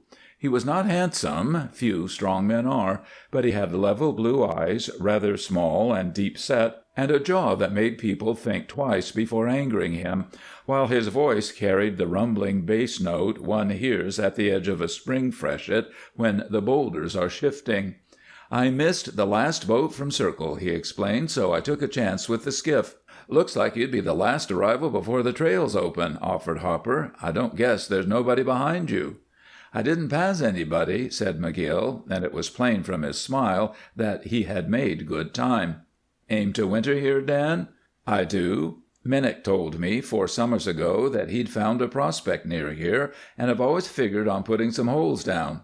But it looks like I'm late." "Oh, there's plenty of ground open. You've got as good a chance as the balance of us." "Any grub in camp?" "Nope. Ophir was struck too late in the fall." McGill laughed. "I didn't think there would be, but that's nothing new." "Didn't you bring none?" "Nary a pound. There's women and children at the Circle, and there wasn't more than enough for them, so I pulled out." "There's plenty below," Hopper assured him. "How far?" "We don't know yet. There's a boatload of Chicocos bound for Dawson, somewhere between here and Cochrane's Landing. They'll be froze in now, and Tenderfeet always has grub. Soon's we get some more snow, we'll do some freightin'." Before he retired that night, McGill had bought a town lot, and a week later there was a cabin on it, for he was a man who knew how to work. Then, during the interval between the close of navigation and the opening of winter travel, he looked over the country and staked some claims. He did not locate at random, but used a discrimination based upon 10 years' experience in the Arctics, and when cold weather set in, he felt satisfied with his work. Men with half his holdings reckoned their fortunes at extravagant figures. Transfers of unproved properties for handsome terms were common. Millions were made daily, on paper. Soon after the winter had settled, 2 strangers mushed in from down river. For 10 days they had pulled their own sled through the first dry, trackless snow of the season, and they were well spent, but they brought news that the steamboat was in winter quarters 150 miles below.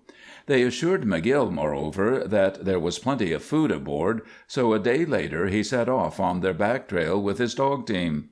By now the melancholy autumn was gone, the air was frozen clean of every taint, the frost made men's blood gallop through their veins. It changed McGill into a boy again. His lungs ached from the throbbing power within him, his loping stride was as smooth as that of a timber wolf, his loud, deep laughter caused the dogs to yelp in answer.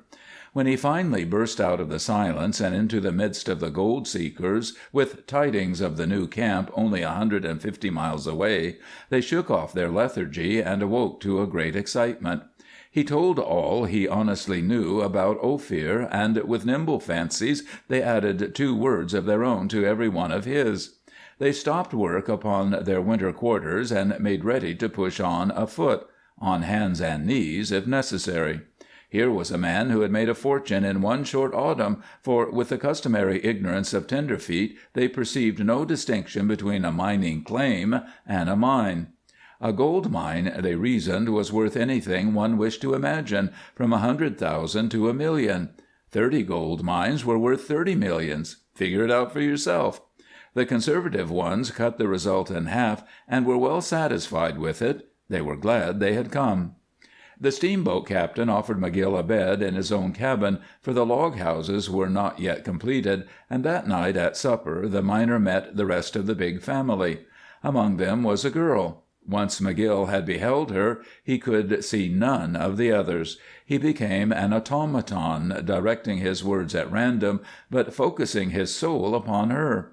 He could not recall her name, for her first glance had driven all memory out of his head, and during the meal he feasted his hungry eyes upon her, feeling a yearning such as he had never before experienced. He did not pause to argue what it foretold. It is doubtful if he would have realized had he taken time to think, for he had never known women well, and 10 years in the Yukon country had dimmed what youthful recollections he possessed.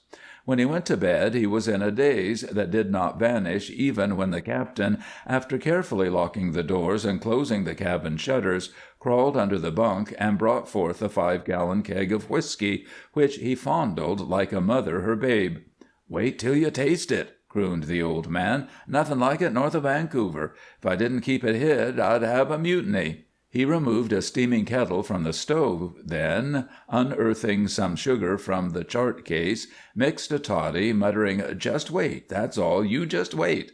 With the pains of a chemist, he divided the beverage into 2 equal portions, rolled the contents of his own glass under his tongue with a look of beatitude on his wrinkled features, then inquired, "What did I tell you?" "It's great," McGill acknowledged. "First real liquor I've tasted for months." Then he fell to staring at the fire. After a time he asked, "Who's the lady I was talking to?" "The one with the red sweater?" "Yes." "Miss Andrews. Her first name is Alice." "Alice." McGill spoke it softly. "I s'pose she's married, of course?" "No, Miss Andrews." McGill started. "I thought she was the wife of that nice-looking feller, Barclay." The captain grunted, and then after a moment added, "She's an actor of some kind." McGill opened his eyes in genuine astonishment. He opened his mouth also, but changed his mind and fell to studying the flames once more. "She's plumb beautiful," he said at length. "All actors are beautiful," the captain remarked wisely. McGill slept badly that night, which was unusual for him, but when he went to feed his dogs on the following morning he found Miss Andrews ahead of him. "What splendid creatures!" she said, petting them. "Do you like dogs?" he queried. "I love them. You know, these are the first I've ever seen of this kind. Then you never rode behind a team?" "No, I have only read about such things." McGill summoned his courage and said, "Maybe you'd like me to give you a ride." "Would you? Oh, Mr. McGill!" She clapped her hands, and her eyes widened at the prospect. He noted how the brisk air had brought the blood to her cheeks, but broke off the dangerous contemplation of her charms and fell to harnessing the team, his fingers stiff with embarrassment. He helped her into the basket sled, and then, at her request, tucked in the folds of her coat. It was a novel sensation, and one he had never dreamed of having, for he would not have dared touch any woman without a command. It was not much of a ride, for the trails were poor, but the girl seemed to enjoy it, and to McGill it was wonderful. He felt that he was making an awful spectacle of himself, however, and hoped no one had seen them leave. He was so big and so ungainly to be playing squire, and above all, he was so old. He could think of nothing to say on the excursion, but when she thanked him upon their return he was more than paid for his misery. As they drove up, Barclay was watching them from the high bank, and Miss Andrews waved a mitten at him. Later, when McGill had left for a moment, the young man began sourly, "Making a play for the old party, eh?"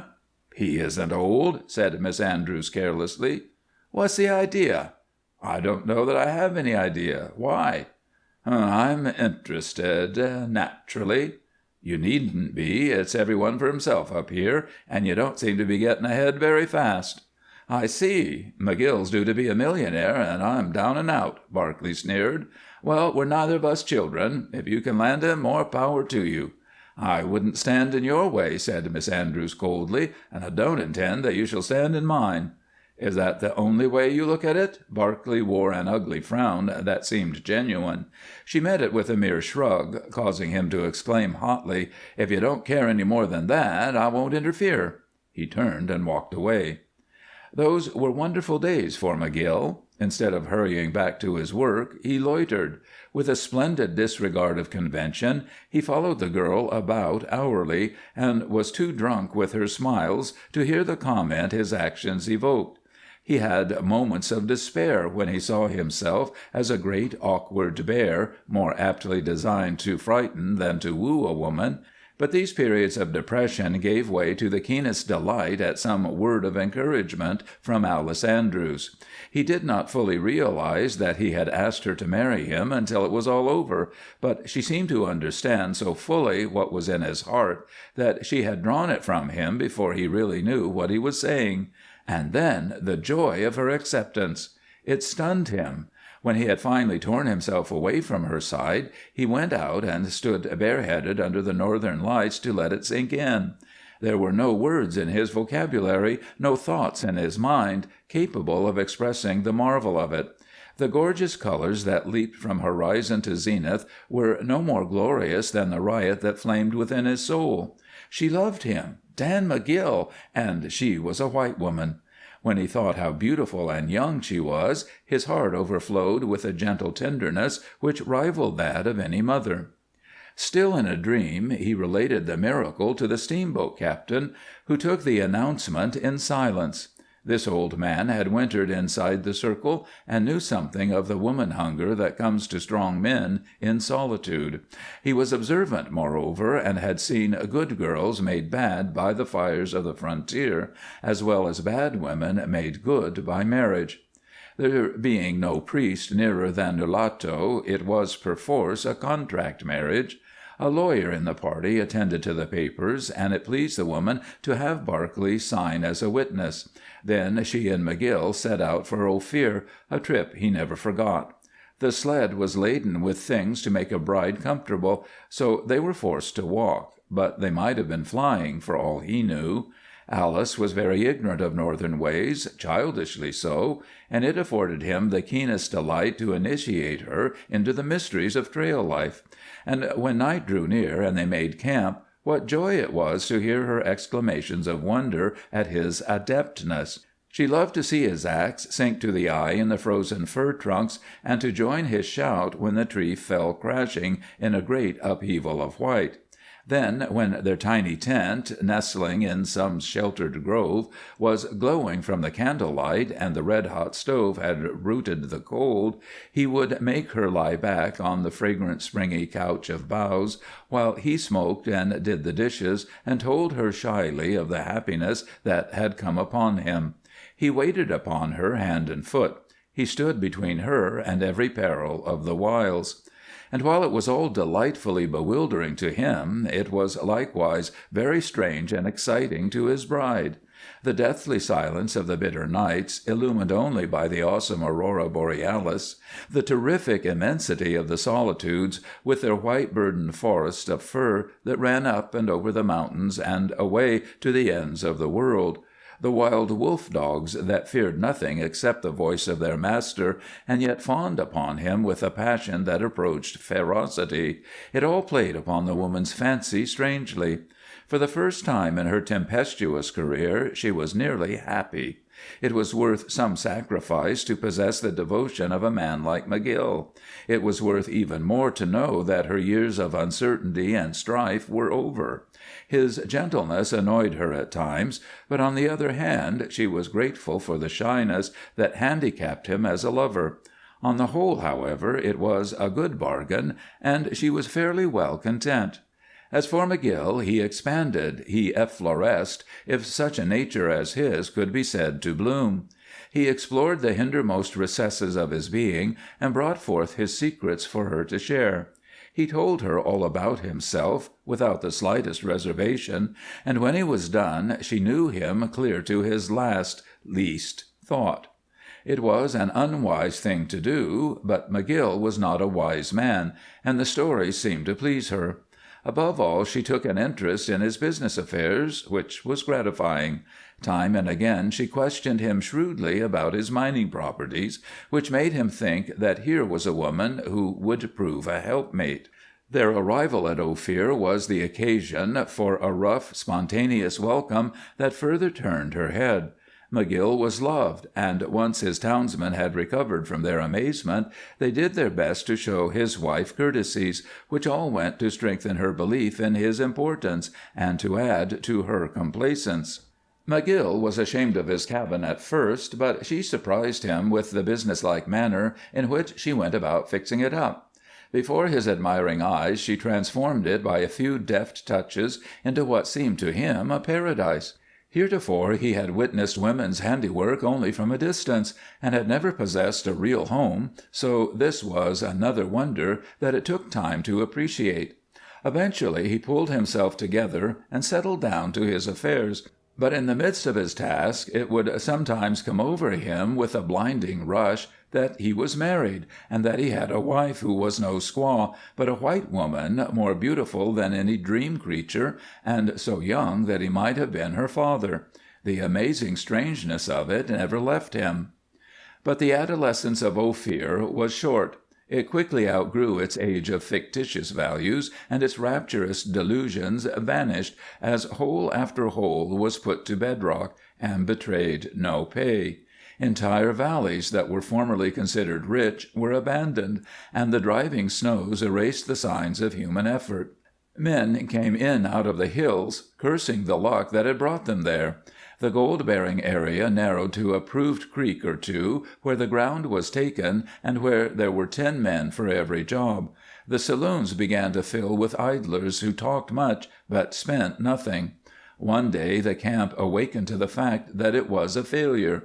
There is nothing more ghastly than a broken mining town, for in place of the first feverish exhilaration there is naught but the wreck of hopes and the ruin of ambitions. McGill's wife was not the last to appreciate the truth. She saw it coming even earlier than the rest. Once she had lost the first glamour and fully attuned herself to the new life, she was sufficiently perceptive to realize her great mistake. But McGill did not notice the change and saw nothing to worry about in the town's affairs. He had been poor most of his life, and his rare periods of opulence had ended briefly, therefore this failure meant merely another trial. Ophir had given him his prize, greater than all the riches of its namesake, and who could be other than happy with a wife like this? His very optimism, combined with her own fierce disappointment, drove the woman nearly frantic. She felt abused, she reasoned that McGill had betrayed her, and at last owned to the hunger she had been striving vainly to stifle for months past. Now that there was nothing to gain, why blind herself to the truth? She hated McGill, and she loved another. There had never been an instant when her heart had not called. And then, to make matters worse, Barclay came. He had spent most of the long winter at the steamboat landing, being too angry to show himself in Ophir, but the woman hunger had grown upon him as upon all men in the North, and it finally drew him to her with a strength that would have snapped iron chains. Hearing, shortly after his arrival, that McGill was out on the creeks and never returned until dark, he went to the cabin. Alice opened the door at his knock, then fell back with a cry. He shut out the cold air behind him and stood looking at her until she gasped, "Why have you come here?" "Why? Because I couldn't stay away. You knew I'd have to come, didn't you?" "McGill!" she whispered, and cast a frightened look over her shoulder. "Does he know?" She shook her head. "I hear he's broke, like the rest." Barclay laughed mockingly, and she nodded. "Have you had enough?" "Yes, yes, oh, yes," she wailed suddenly. "Take me away, Bob. Oh, take me away." She was in his arms with the words, her breast to his, her arms about his neck, her hot tears starting. She clutched him wildly while he covered her face with kisses. "Don't scold me," she sobbed. "Don't. I'm sorry. I'm sorry. You'll take me away, won't you?" "Hush," he commanded. "I can't take you away. There's no place to go to. That's the worst of this damned country. He'd follow, and he'd get us." "You must, Bob. You must. I'll die here with him. I've stood it as long as I can."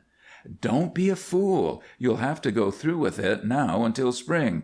Once the river is open—" "No, no, no!" she cried passionately. "Do you want us to get killed?" Mrs. McGill shivered, as if some wintry blast had searched out her marrow, then freed herself from his embrace and said slowly, "You're right, Bob. We must be very careful. I don't know what he might do." That evening she met McGill with a smile, the first she had worn for some time, and she was particularly affectionate. Instead of returning down river, Barclay found lodgings and remained in Ophir. He was not the most industrious of men, and before long became a familiar figure around the few public places. McGill met him frequently, seeing which, Barclay's fellow passengers from below raised their eyebrows and muttered meaningless commonplaces. Then, when the younger man took to spending more and more of his time at the miner's cabin, they ceased making any comment whatever. These are things that wise men avoid, and a loose tongue often leads to an early grave when fellows like McGill are about. Some of the old-timers who had wintered with the miner in the upper country shook their heads and acknowledged that young Barclay was a braver man than they gave him credit for being. Of course, McGill was the last to hear of it, for he was of the simple sort who have faith in God and women and such things, and he might have gone on indefinitely in ignorance, but for Hopper, who did not care much for the Barclay person. The saloon man, being himself uneducated and rough, like McGill, cherished certain illusions regarding virtue, and let drop a hint his friend could not help but heed. The husband paid for his drink, then went back to the rear of the room, where he sat for an hour or more. When he went home he was more gentle to his wife than ever. He brooded for a number of days, trying to down his suspicion, but the poison was sown, and he finally spoke to her. "Barclay was here again this afternoon, wasn't he?" She turned her face away to hide its pallor. "Yes, he dropped in. He was here yesterday, and the day before, too, wasn't he?" "Well?" "He'd ought to stay away. People are talking." She turned on him defiantly. "What of it? What do I care? I'm lonesome. I want company. Mr. Barclay and I were good friends." "You're my wife now." "Your wife? Ah, your wife!" She laughed hysterically. "Yes. Don't you love me any more, Alice?" She said nothing. "I've noticed a change lately, and I can't blame you none, but if you loved me just a little, if I had even that much to start on, I wouldn't mind. I'd take you away somewhere and try to make you love me more." "You'd take me away, would you?" the woman cried, gaining confidence from his lack of heat. "Away, where I'd be all alone with you? Don't you see I'm dying of lonesomeness now? That's what's the matter. I'm half mad with the monotony. I want to see people and live and be amused. I'm young and pretty, and men like me. You're old, McGill. You're old, and I'm young." Her husband withered beneath her words. His whole big frame sagged together, as if the life had ebbed out of it. He felt weary and sick and burned out. His brain held but one thought. Alice did not love him because he was old. "Don't go on this way," he said finally, to check her. "I suppose it's true, but I felt like a daddy and a mother to you, along with the other feelings, and I hoped you wouldn't notice it. I don't reckon any young man could care for you like that. You see, it's all the loves of my whole life wrapped up together, and I don't see what we can do about it. We're married." It was characteristic of him that he could devise no way out of the difficulty. A calamity had befallen them, and they must adjust themselves to it as best they could. In his eyes, marriage was a holy thing, an institution of God, with which no human hands might trifle. "No," he continued, "you're my wife, and so we've got to get along the best way we can. I know you couldn't do anything wrong. You ain't that kind." His eyes roved over the homely little nest and the evidences of their married intimacy. "No, you couldn't do that." "Then you won't make it any harder for me than you can help?" "No." He rose stiffly. "You're entitled to a fair show at anything you want. I don't like Barclay, but if you want him around, I don't object. Try to be as happy as you can, Alice. Maybe it'll all come out right. Only I wish you'd known it wasn't love before you married me." He put on his cap and went out into the cold. During the ensuing week or two he devoted himself to his work, spending every daylight hour on his claim, in this way more than satisfying Barclay and the woman, who felt that a great menace had been removed. But Hopper determined that his friend should know all and not part of the truth. For good men are rare and weak women in the way, so he put on his parka and walked out to the place where McGill was working, and there, under a bleak March sky, with the snow flurries wrapping their legs about, he told what he had learned. Hopper was a little man, but he had courage. "I've heard it from half a dozen fellers," he concluded, "and they'd ought to know, because they come up on the same boat with them. Anyhow, you can satisfy yourself easy enough." McGill moistened his lips, and, thanking his informant, said, "Now you'd better hustle back to camp. We're due for a storm." It was still early afternoon when he walked swiftly out of the gulch and into the straggling little town. On his way down from the claim, the blizzard had broken, or so it seemed, for the narrow valley had suddenly become filled with a whirling smother through which he burst like a ship through a fog. When he emerged upon the flats, he saw that it was no more than a squall, and the wind was abating again. His moccasins made no sound as he came up to his own house, and the first inkling of his presence that the two inside received was when the door opened and he stood before them. Something in his bearing caused his wife to clutch at the table for support, and Barclay to retreat with his back to the opposite wall, his hand inside his coat. McGill never carried a weapon, having yet to feel the need of one. He spoke now in a harsh, cracked voice. "Take your hands off that gun, Barclay." "What's the matter with you?" the younger man questioned. Mrs. McGill's eyes were wide with terror, her frame racked by apprehension, when her husband turned upon her and asked, "Is it true? Do you love him?" He jerked his head in Barclay's direction. "Answer me," he rumbled savagely as she hesitated. Her lips moved, and she nodded without removing her gaze from him. "How long have you loved him?" When she still could not master herself, he softened his voice.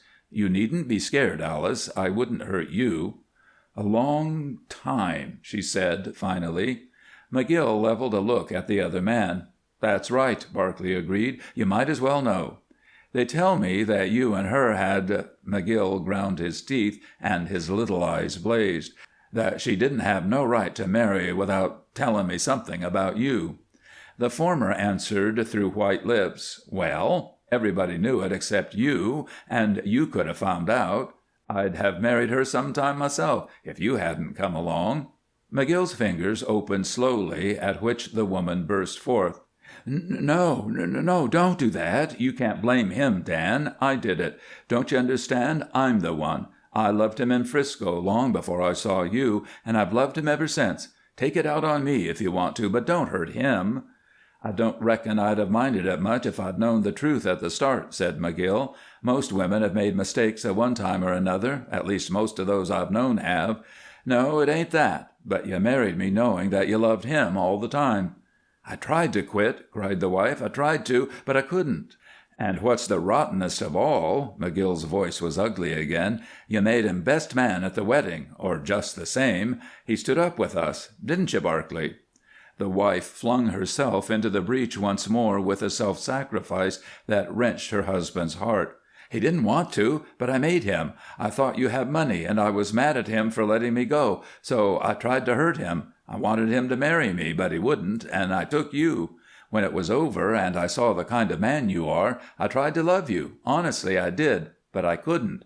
You're so... I couldn't do it, that's all." She broke into a torrent of tears, holding herself on her feet by an effort. Her wretched sobbing was the only sound in the cabin for a time. Then Barclay inquired, "Well, what are you going to do?"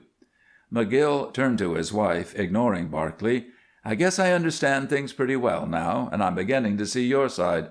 Course I never aimed to hurt you, Alice. I couldn't. But I aim to kill this man, and I will if he stays here." Over his shoulder he flung out quickly, "Oh, the gun won't help you none. You got to go, Barclay." "I'll go with him," cried Mrs. McGill desperately. "If he goes, I'll go too." "That's exactly what you've got to do. You can't stay here now, neither of you. If he ain't able to take care of you, why, I will as long as I live, but you've both got to go." "It's the best course under the circumstances," Barclay agreed with relief. "We'll take the first boat." "You'll go today, now," said the husband grimly, "before I have time to think it over." "But where?" "To hell. That's where you're headed." "We can't go afoot," the woman cried in a panic. "I've got dogs, and don't argue or I'll weaken. I'm letting him go because you seem to need him, Alice. Only remember one thing, both of you. There ain't no town big enough to hold all three of us. Now go quick, before I change my mind, for if the sun ever goes down on Barclay and me together, so help me God, it won't rise on both of us. There ain't no place in the world that's big enough for him and me, no place in the world." McGill stood on the river bank and watched them vanish into the ghostly curtain that sifted slowly down from the heavens, and when they were finally lost to view, he turned back to his empty cabin. Before entering, he paused as usual to note the weather. It was a habit. He saw that the sky was strangely leaden and low, and in spite of the fact that the quick was falling rapidly, the air was lifeless and close. If McGill was any judge, that squall had been but a warning, and foretold more to follow. He sighed miserably at the thought of the night his wife would have to face. He cooked his supper mechanically, then sat for hours staring at it. The wind rattling at his door finally roused him to the knowledge that his fire was out and the room was chilly. Being unable longer to bear the silence and the mute evidences of her occupation that looked at him from every side, he slipped into his parka and went down to Hopper's place, where there was life and human voices at least. The night was yelling with a million voices when he stepped out. The bitter wind snapped his fur garment as if to rend it to ribbons. The whirling particles of snow rasped his face like the dry grains from a sand-blast. Boreas had loosed his demons, and they were lashing the night into chaos. McGill felt a sudden, tender concern for the woman, a concern so great as almost to destroy his bitterness. But he reflected that he had seen to loading the sled himself, and among the other paraphernalia had included a tent and a stove. Unless Barclay was a fool, therefore, Alice was perfectly safe. There was wood aplenty, and the spruce forest offered shelter from the gale. The thought awakened a memory of those night camps he had made on that dreamlike wedding journey, and brought forth a groan. How old and spiritless he had become! He could scarcely stand against the wind. Of course, the story had gone broadcast hours before, for other eyes than his had watched the man and woman take the outbound trail that afternoon, so when he came stumbling into Hopper's place, a sudden silence fell. He went directly to the bar and called for straight hooch to drive the cold from his bones, but although it warmed his flesh, his soul remained numb and frozen. Inside him was a great aching emptiness that even Hopper's kindly words could not reach. "Looks like the worst night we've had this year," said the proprietor. "Better have a drink with me." McGill's teeth rattled on the glass when he put it to his lips. "She's gone," he whispered, staring across the bar. "And I didn't kill him. I couldn't, on her account." Hopper nodded. "I'm awfully sorry it came out this way, Dan." McGill shivered and drew his head down between his gaunt shoulders. "Talk to me, will you?" he begged. "I'm hit hard." His friend did as he was directed, but a few minutes later, in the midst of his words, the big man interrupted. "There wasn't room for all of us here," he declared fiercely. "I told her that, but she wanted him worse than her own life, so I had to give in." They were still talking at midnight, after all but a few loiterers had gone home, when they heard a man's voice calling from outside. An instant later the front door burst open and a figure appeared. It was Cochrane, the trader from down river.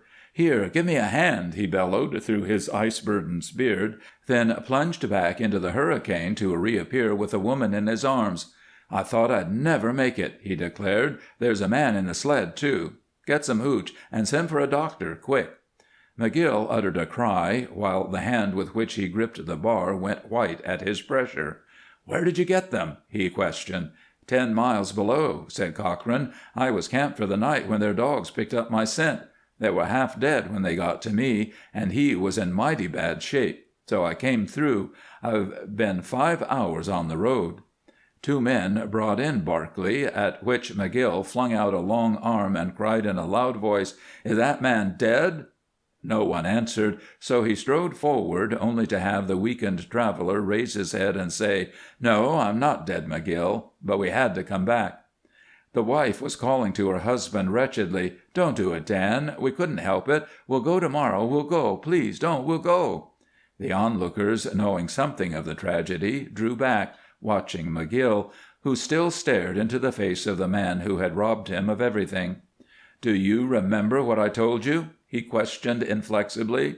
Barclay nodded, and the woman shrilled again, "Don't let him do it, men, don't." "There ain't room for us here," went on McGill. "Only tonight," supplicated his wife, the frost-bitten spots in her cheeks no more pallid than the rest of her countenance. "He can't go. Don't you see he isn't able? Wait, Dan. I'll go if you want me to." She struggled forward. "I'll go, but he'll die if you send him out." "It's always him, ain't it?" said the miner slowly. "You seem to want him pretty bad, Alice. Well, you can have him, and you can stay, both of you." He drew his cap down over his grizzled hair and turned toward the door, but Hopper saw the light in his eye and intercepted him. "I'll go home with you, Dan," said he. "I ain't going home." "You mean—" "There ain't room enough in Ophir for Barclay and me and the woman." "My God, man, listen to that blizzard. It's suicide." But McGill only repeated dully, "There ain't room, Hopper, there ain't room," and with the gait of an old man shambled to the door.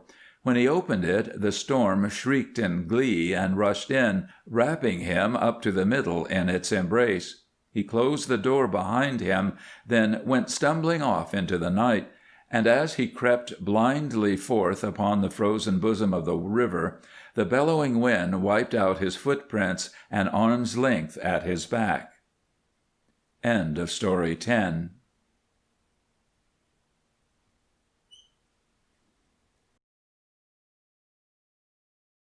Story 11, The Brand, Part 1. The valley was very still. No breath of wind had stirred it for many days. It was smothered so heavily in snow that the firs were bent. Even the bare birch limbs carried precarious burdens, and when gravity relieved some sagging branch, the mass beneath welcomed the avalanche so softly that the only sound was a whisper as the bough returned to its position. The brooding cold had cleared the air of sound as it had of moisture. No birds piped, there was no murmur of running water, no evidence of animal life except an occasional wavering line etched into the white by the feet of some tiny rodent. The rolling hills were sparsely timbered. Against an empty north sky, a jumble of saw-toothed peaks were limned like carvings, and everywhere was the same unending hush of winter. The desolation was complete. Yet there was life here, for spaced at regular intervals across the gulch were mounds of white, each forming the lips of a rectangular cavity resembling an open grave. They were perfectly aligned and separated from each other by precisely 30 paces. Surrounding each was a clearing, out of which freshly cut stumps protruded, bearing snow-caps fashioned like the chapeau of a drum major. There were 6 of these holes, and a 7th was in process of digging. Over the last one a crude windlass straddled, and the heap of debris at its feet showed raw and dirty against the snow. Out of the aperture a thin vapor rose lazily, coating the drum and rope with rime. From the clearing a narrow trail wound to a cabin beside the creek bank. McGill came out into the morning, and with him came his 3 giant malamutes, wolf-gray, shaggy, and silent like their master. He eyed the drooping, white-robed forest and the desolate ridges that shut him in, then said, in a voice harsh from disuse, "Hello, people. Anything happened yet?" He made it a practice to speak aloud whenever he thought of it, for the hush of an Arctic winter plays pranks with a person's mind, and there is a certain effect of sanity in spoken words, senseless though they be. After a moment he repeated his greeting. "Good morning," I said. "Can't you answer?" Then his cheeks flamed above his heavy beard, and he yelled loudly, "Good morning, you blank! Can't you say anything?" He glared reproachfully at a giant spruce, from the lower limbs of which depended the quarters of several caribou. "Tom, you ain't gone back on me. Say hello. You and me are friends. Speak up." After a time he shook his head, murmuring, "It's no use. I've got to make all the noise there is. If it would only blow, or something, I'd like to hear the wind." He strode toward the prospect hole, the dogs following sedately, their feet making no sound in the snow. They, too, felt the weight of isolation and never left his side. Arriving at the dump, McGill stood motionless beside the windlass for a long time, staring into nothingness, with eyes that were strained and miserable. When the cold bit him, he roused himself and addressed the steam-filled opening dispiritedly. "So you didn't freeze up on me. That's good. I'll get bedrock today and show you up for a dirty cheat. Pay! Ah, there ain't none." He descended a ladder at one end of the shaft, gathered the charred logs, tied them into a bundle with the end of the windlass rope, then, mounting the ladder, hoisted them to the surface. Next, hooking on the ungainly wooden bucket, he lowered it, after which he descended for a second time. There began a long and monotonous series of ascents and descents, for every bucket of gravel meant 2 journeys, the full depth of the pit.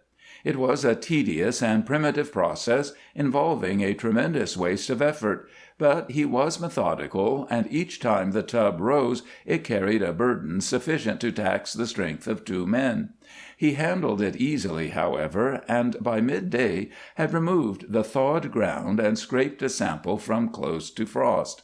He laid a light fire, then took the heaping gold pan under his arm and set off for his cabin, accompanied by the Malamutes. When he had prepared and eaten his lunch, he seated himself before his panning tub, a square box half filled with water melted from the creek ice, and began the process of testing his prospect. Having worked down the gravel and sediment to a half-handful, he spread it with a movement of his wrists, leaving stranded at the tail of the black sand a few specks of yellow. These he eyed for a moment before washing them away. "Too light, as usual," he said aloud. The dogs stirred and raised their heads. "Always pretty near, but not quite. But it's here somewhere, and I'll get it if I can last out this damned silence. That rimrock didn't lie, and old Pitka didn't lie either. Nobody lies except women." He scowled at some remembrance, his whole face retreated behind a bristling mask of ferocity. He sat motionless over the tub of muddy water until the fire died out of the stove and the chill warned him that it was time to resume work. For many weeks, how many McGill neither knew nor cared, he had pursued the routine of his search. He had penetrated this valley alone, unseen, in the late autumn, and every day since then he had labored steadily, mechanically, almost without physical sensation, for all feeling was centered in his memory, which never gave him time to consider his surroundings.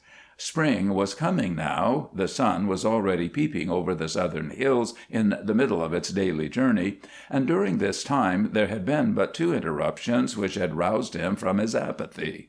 One had occurred when, in quest of fresh meat, he had discovered that he had neighbors 10 miles to the west. He had seen their camp from the divide, then had turned and slunk away, cursing them for intruding upon his privacy. The other was when a herd of caribou had crossed. At that time he had given brief rein to his desire to kill, seeing ahead of his sights the face of the man who had sent him into the wilderness. He could have bagged half the herd, but checked himself in time, realizing that it was not Barclay at whom he leveled his rifle, but defenseless animals, the carcasses of which were useless. Barclay! The name maddened McGill. He wondered dully why he continued to work so steadily when Barclay had robbed him of the need for gold. The answer to this, he supposed, was easier than the answer to those other questions that forever troubled him. He had to do something or die of his thoughts, and he knew no other work than this. Even in his busiest hours, memories of Barclay and the woman obtruded themselves. It was dark when he had fired the hole a second time and returned to his cabin. He had not reached bedrock, and this fact irritated him.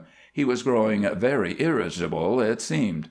Lighting his pipe of rank sheep-dip tobacco when the supper dishes were finally cleaned and the dogs fed, he once more prepared for the profitless process of panning.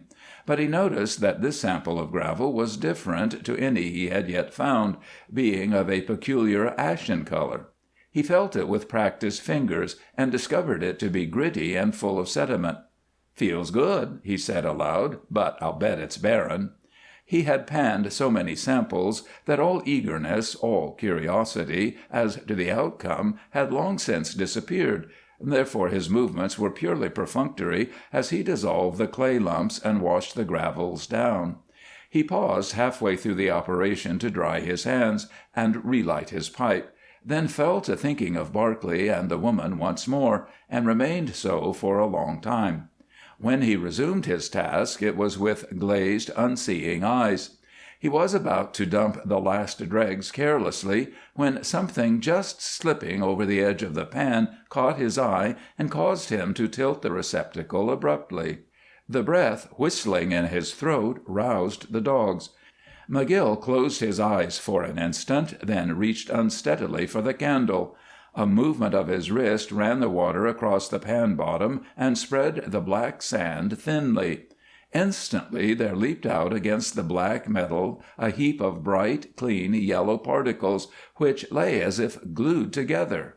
"Coarse gold! Coarse gold!" he whispered, then cursed in the weak, meaningless manner of men under great excitement. Not trusting himself to hold the pan, he set it upon the table, but without removing his eyes from it. When his nerves had steadied, he ran the prospect down, all the time muttering in his beard. He dried it over the fire, blew the iron sand free with his breath, then pushed the particles into a heap, striving to estimate their value. "There's half an ounce," he said finally. $8 a pan. God, that's big, big! It's another Klondike. He rose and ran bareheaded out into the night, followed by the dogs, then stood staring at the smoke as it ascended vertically above his shaft, like a giant night-growing plant of some kind. He was tempted to descend the ladder and tear the crackling logs apart, but thought better of it. Swinging his eyes along the valley rim that stood out black against the aurora, he lifted his long arms. "It's mine, all mine, understand?" He cried the words loudly, wildly, as if challenging the silence. "It's no good to me, but it's mine, and by God I'll keep it." McGill reached bedrock the next evening and spent most of the night panning the pile of scrapings he had collected from the bottom of the pit. If the top of the streak had been rich, the lower concentration was amazing. Every seam in the shattered limestone, which stood on end like sluice riffles, contained little flattened pumpkin seeds of gold. They lay embedded in the clay stringers like plums in a pudding, or as if some lavish hand had inserted them there, as coins are slipped into the slot of a child's savings bank. He could see them before the dirt was half washed, but took a supreme pleasure, nevertheless, in watching the yellow pile grow as the sediment disappeared. A baking powder can was half filled when he had finished. It told him unmistakably the magnitude of his riches. He was a wealthy man, wealthier than he had ever dreamed of being. There was more where this came from, and the gulch lay unappropriated from end to end. Fortune had come in a day, and he would never want so long as he lived. His thoughts were wild and chaotic, for he was half mad from the silence. But what use to make of his discovery he hardly knew, since he had slunk away from the world, ablaze with hatred for his fellow men, intending to live alone for the rest of his days. His grudge was as bitter now as then, and he determined, therefore, to keep his find a secret. That would be a grim, if unsatisfactory, sort of revenge, he reflected. He would take what he wished and let other men wear out their lives searching unsuccessfully. Those strangers to the westward, for instance, would toil and suffer through the long winter, then leave discouraged. There was money here for them, and for hundreds, thousands like them, but he decided to guard his secret and to let it die with him. McGill pictured the result of this news as he gave it out. The stampede, the headlong rush that would bring men from every corner of the North. He saw this silent valley bared of its brooding forest and filled with people. He saw a log city in the flats down by the river. He heard the bass blasts of steamboats, the shrilling of sawmills, the sound of music from dance halls, the click of checks and roulette balls, the noise of revelry. No, no, no! He rose and shouted into the empty silence of his cabin, "I won't do it! I won't! I won't!" But the voices called to him all through the night. He rose early, for they would not let him rest, and during the darkness a terrible hunger had grown upon him. It was the hunger for companionship, for speech. His secret was too great for imprisonment. It threatened to burst the confines of the valley by its own tremendous force. He knew he could never sleep with it, for it would smother him. Vampire-like, it would suck the life from his veins and the reason from his brain. When he had eaten, he pocketed the baking powder tin, slipped into his snowshoes, and, crossing the gulch, climbed the westward hills that hid his neighbors. The dogs went with him. End of Story 11, Part 1.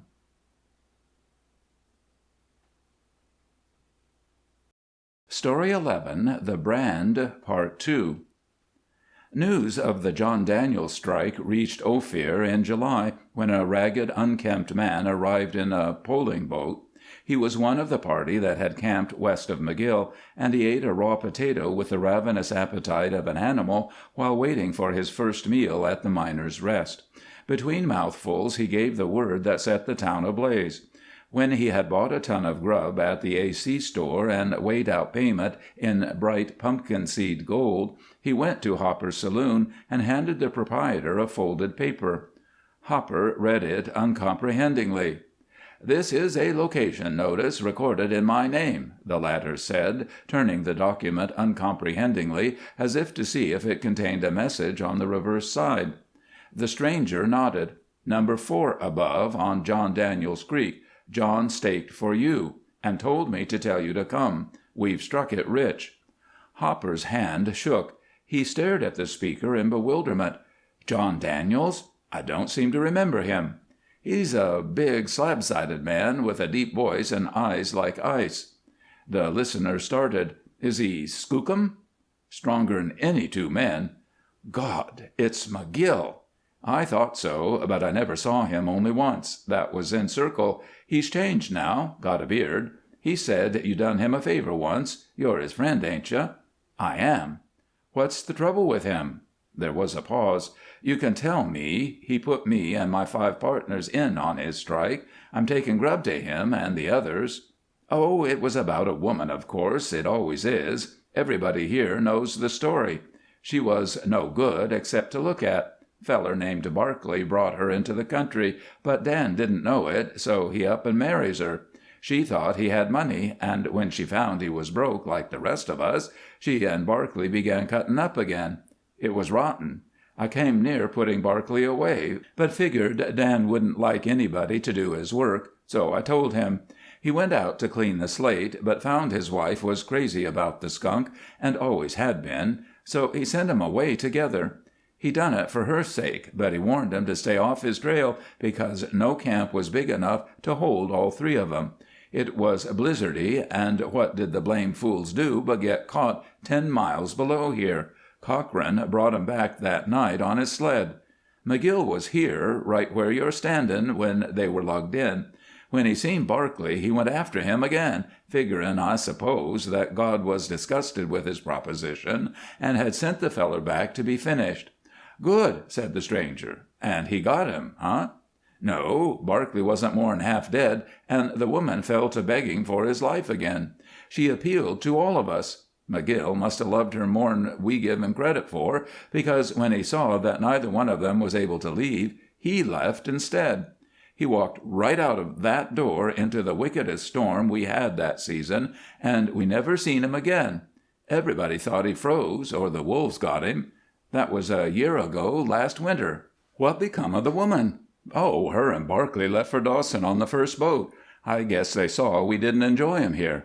"And Barclay? Didn't nobody offer to bump him off?" The ragged stranger was incredulous. "No, we just left him and the woman alone. Most of us was kind of sorry for her." "Sorry? Why?" "Well," Hopper hesitated, "I don't think she exactly understood what she was doing. You know, the first winter up here is hard on tenderfeet, especially women. Most of 'em act mighty queer before they calm down. She'd have come to herself if McGill had given her time." "It's too late now." Both men nodded. "When'll you leave for John Daniels Creek?"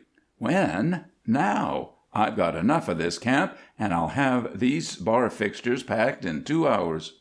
McGill, or John Daniels, as he chose to call himself, saw his dream come true. The first stampeders came in August, gaunt fellows worn by sleepless days and nights, during which they had fought the swift waters and the fear of pursuit. They were followed by a tiny river boat, then an A.C. packet, loaded heavy and carrying Hopper with his bar fixtures and 15 barrels of whiskey.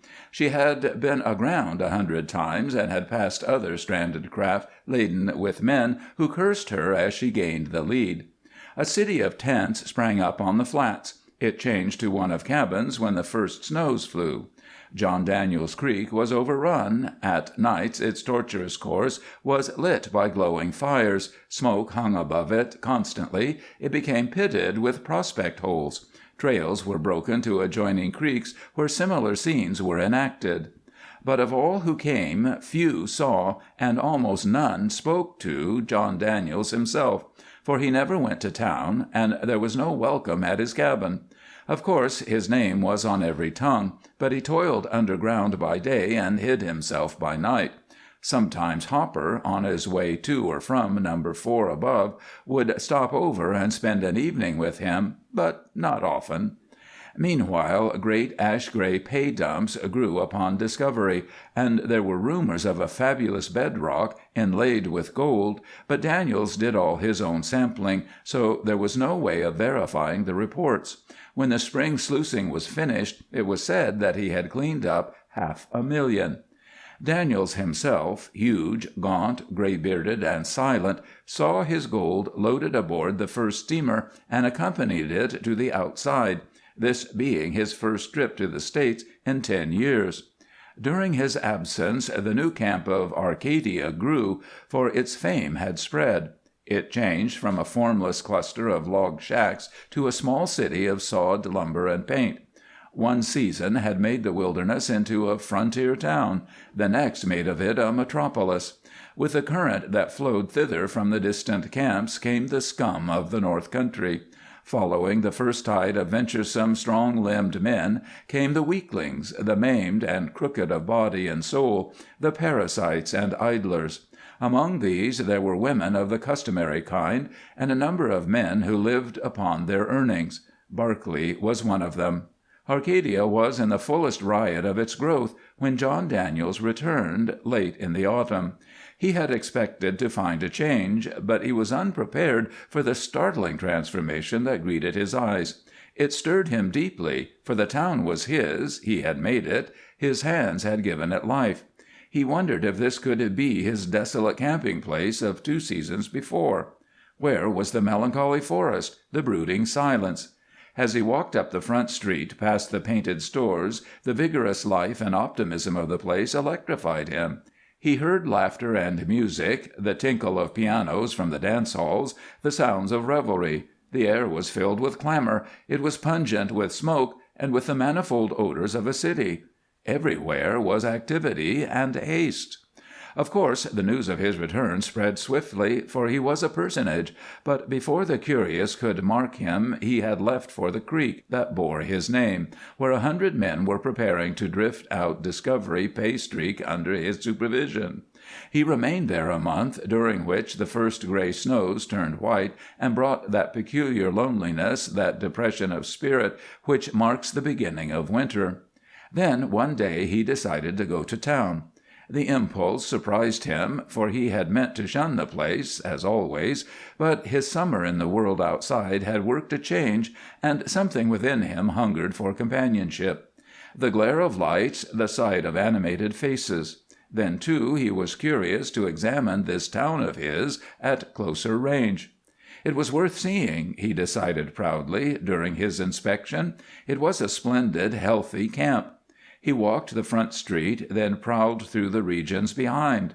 There were women in this part of Arcadia, and these he regarded distrustfully, although he was more than once arrested by a glimpse of some cozy home, and stood staring until warned by the frowns of indignant housewives that his presence was suspicious. He remembered another cabin like these, his own. He had never quite grown accustomed to its white curtains and china dishes and similar delights, any more than he had grown accustomed to the presence of that wonderful, mysterious creature who had filled the place with light. It was all part of another life, a bewildering dream too agreeable to last. In the course of his wanderings, however, he came into a different district, one which offended him sorely. Immediately behind the saloons he found a considerable cluster of meaner shacks, which were inhabited by women, and yet which were not homes. These gaudily curtained houses huddled close together, as if for moral support, or as if avoiding contact with their surroundings. They crouched in the shelter of the gilded dance halls, seeking a sort of protection in one another's disreputable company.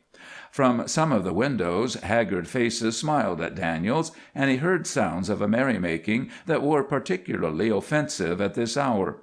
Until this moment he had regarded Arcadia with a fatherly pride, and had not dreamed it was wicked, hence this discovery enraged him. He was not a sensitive man, having trod the frontier where vice is naked, but something about the rotten core of this new community sickened him. It reminded him of a child diseased. And then, as if to point the comparison, he saw a child, a tiny, fat, round-faced person leading a puppy by a string. Now, women were strange to John Daniels, since there had been but one in his life, and he had possessed her only briefly. But children were mysterious, incomprehensible creatures, phenomena which excited at once his awe and his amazement. They made him ill at ease. He had never touched one, with the possible exception of an Indian papoose now and then. Therefore his present meeting constituted an experience, perhaps an adventure. It was a white child, too, and it gazed at him with the disconcerting calmness of a full-grown person. Daniels was both embarrassed and shocked at its presence in this locality. He hesitated, then summoned his courage and said timidly, "Say, kid, ain't you lost?" The child continued to stare at him in unaffected wonder, leaving him painfully conscious of his absurd size and forbidding appearance. He feared that once it had overcome its first amazement it would begin to cry, and thus cover him with ignominy. But happily for him, the puppy experienced none of its owner's doubts and uncertainties. It flattened its round stomach, thumped its soft paws upon the sidewalk, then approached the giant in a delirious series of wobbly leaps, wiggling an eloquent, if awkward, declaration of friendship. "Fine dog team you're driving, sonny," Daniels smiled, congratulating himself upon an admirable display of wit, only to realize with a start that he had made a mistake. Some sixth sense informed him that this was not a boy. It was a humiliating error. "Say, missy, you don't belong here. You're plumb off your trail. That's a cinch." He cast a worried glance over his shoulder and saw a hideous, blanched face smile at him between a pair of red curtains. He glared back at the woman, and his cheeks grew hot. Meanwhile the little girl continued her unwinking examination. She wore a ridiculous fur parka, scarcely larger than Daniel's cap, and tiny mucklucks that made her legs look shorter and fatter than they were. Her mittens were the littlest things he had ever seen, and he was regarding them wonderingly when she amazed him by approaching and laying one in his hand. Now, this frank and full declaration of friendship reduced Daniels to a helpless condition. He had never been more troubled in his life. He was vaguely frightened, and yet he thrilled in an unaccountable manner at the touch. He was half-minded to withdraw his hand from his glove and retreat, leaving it in her possession, but thought again of these evil surroundings and of the responsibility that had devolved upon him with her surrender. In the midst of his dumbness, the young lady burst into a bubbling and intimate recital of her adventures, which doubtless would have been perfectly intelligible to her mother, but which left the discoverer of John Daniels Creek floundering for a translation. He concealed his disgraceful ignorance by an easy assumption of understanding. He nodded, he winked, he grinned. He eyed the infinitesimal hand that lay in his, then gingerly removed his own glove the better to safeguard its treasure, whereupon the small mitten promptly closed over one of his big-knuckled fingers. Daniels gasped and held his digit as rigid as a pick-handle. Escape was no longer possible. Having finished her recital, the tot burst into a funny gurgle which plainly established a deep and undying intimacy between them. Then, like all maidens who have pledged their affections, she made plain her readiness to accompany her protector to the end of the world. But the puppy held back and delayed progress as effectively as a ship's anchor, so, fearing to exert too great a strain upon his extended finger, Daniels gave the animal boldly into her embrace. One short arm encircled the dog's neck, whereupon, as if by habit, it limply resigned itself to misery. The three went slowly out of that sin-ridden place, the man dazed and delighted, the child loquacious and trustful, the puppy with lolling tongue and legs protruding stiffly. Daniels had mastered many dialects in his time, from Chinook to Pidgin English, but to save himself he could make nothing out of this language. Some words were plain, but they were lost in a bubbling flow of strange, moist, lisping articulations that left the general meaning obscure. She answered all his questions eagerly, fully, and he acknowledged, "She knows what she's saying, all right, but I'm as rattled as a tenderfoot." Nevertheless, he derived a preposterous delight from this experience, until he realized that they were wandering aimlessly. Then thoughts of a possible encounter with a distracted parent filled him with such dismay that he appealed to the first woman he met. "Lady, if you know where this baby lives—" "Certainly I know." "Then take her home. Her mother'll think I'm a kidnapper." Daniels perspired at the thought. The woman laughingly accepted the responsibility of a full explanation, but as she lifted the child it turned up its face to Daniels quite as a matter of course. The rosebud lips awaited him, yet he did not understand. He inquired blankly, "Now what does she want?" "A kiss, don't you, dearie?" "God Almighty!" breathed the man. Then he lowered his bearded face. He was trembling when the strangers had gone. He felt those moist baby lips against his, and the sensation almost overcame him. He didn't like the woman's appearance, but she seemed tender-hearted, and there was no better way of ensuring the safety of his little charge than to give her over. But that kiss! It remained upon his lips, more fragrant, more holy than anything he had ever conceived. It left him conscious of his own uncleanness and shortcomings. Still in a daze, he looked down at his index finger, which remained rigid. It was blue with the cold, but he felt nothing except the clasp of a tiny woolen mitt. "Well," he exploded, "I don't seem to be dreaming. She liked me. She must have, or she wouldn't have kissed me. She sure did, and God, I'd trade discovery for another one." He felt no further interest in Arcadia. He thought only of the child and the amazing adventure that had come to him. He could think of nothing else during the afternoon. More than once he touched his lips timidly with his tongue, and bared his hand to stare at his big finger. When he had dined that evening, he began a leisurely round of the saloons and gambling halls, pausing at each one to invite every one to drink as befitted a man of wealth. He played more or less without knowing whether he won or lost, for his thoughts were directed in other and stranger channels. The Elite was the most pretentious place of amusement in Arcadia, and it was running full blast when he strolled in late that night. The show was over in the theater, but a dance was going on. Beyond the people at the gambling tables he saw swiftly moving figures and heard the callers' shouts through the rhythmic beat of the orchestra.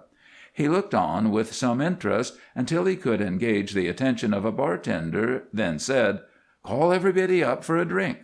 When the fellow eyed him distrustfully, he explained, "I'm John Daniels." He was amused at the instant, almost ludicrous, change of expression, and at the alacrity with which the crowd responded to his invitation. They stampeded, the games were deserted, the sleepers roused themselves, even the dancers came trooping forth with his name upon their lips. The music ended discordantly, and the musicians followed them. The long bar was lined 6 deep by people who elbowed one another for a glimpse of the famous John Daniels. Those who succeeded beheld a huge, grim-featured man, bearded to the cheekbones, who seemed deaf to their remarks and heedless of their stares. His hair was long and gray, his eyes were small and bright and hard. He looked like a Mormon elder. It took time to serve such an assemblage, and during the delay Daniels stood motionless, vaguely resenting this curiosity. When the bartender said, "All set," he raised his glass and exclaimed, "Drink hearty." As the glass left his lips, his eyes ran down the bar and along the bank of faces clear to the end, where the dance-hall girls had squeezed themselves in. There they rested and widened. His hand fell heavily, crushing the glass beneath it, for facing him, clinging to the rail as if about to fall, stood his wife. Their eyes met fairly. Daniels saw in hers the first flaming light of recognition, then that expression of deathly terror that he remembered. He felt the floor sinking, saw the nearby figures whirling, heard the clamor die. After his first start, not a muscle of his face moved, but his eyes began slowly to search through the crowd as if for someone, and seeing that, she understood. With a hand to her throat, she groped her way blindly out of the crush, then made for the rear, but her knees forsook her, and she paused, leaning against the wall. It never occurred to her that she might escape. She knew without looking when he came toward her. He spoke in an emotionless tone, saying, "Come," and she followed, half swooning, followed him up the stairs to the curtained boxes that ran round the gallery. When they were alone, she faced him, managing to utter, "So you are John Daniels. They said you were dead." She expected some violence, death perhaps, but he only looked at her silently, with an expression she could not read.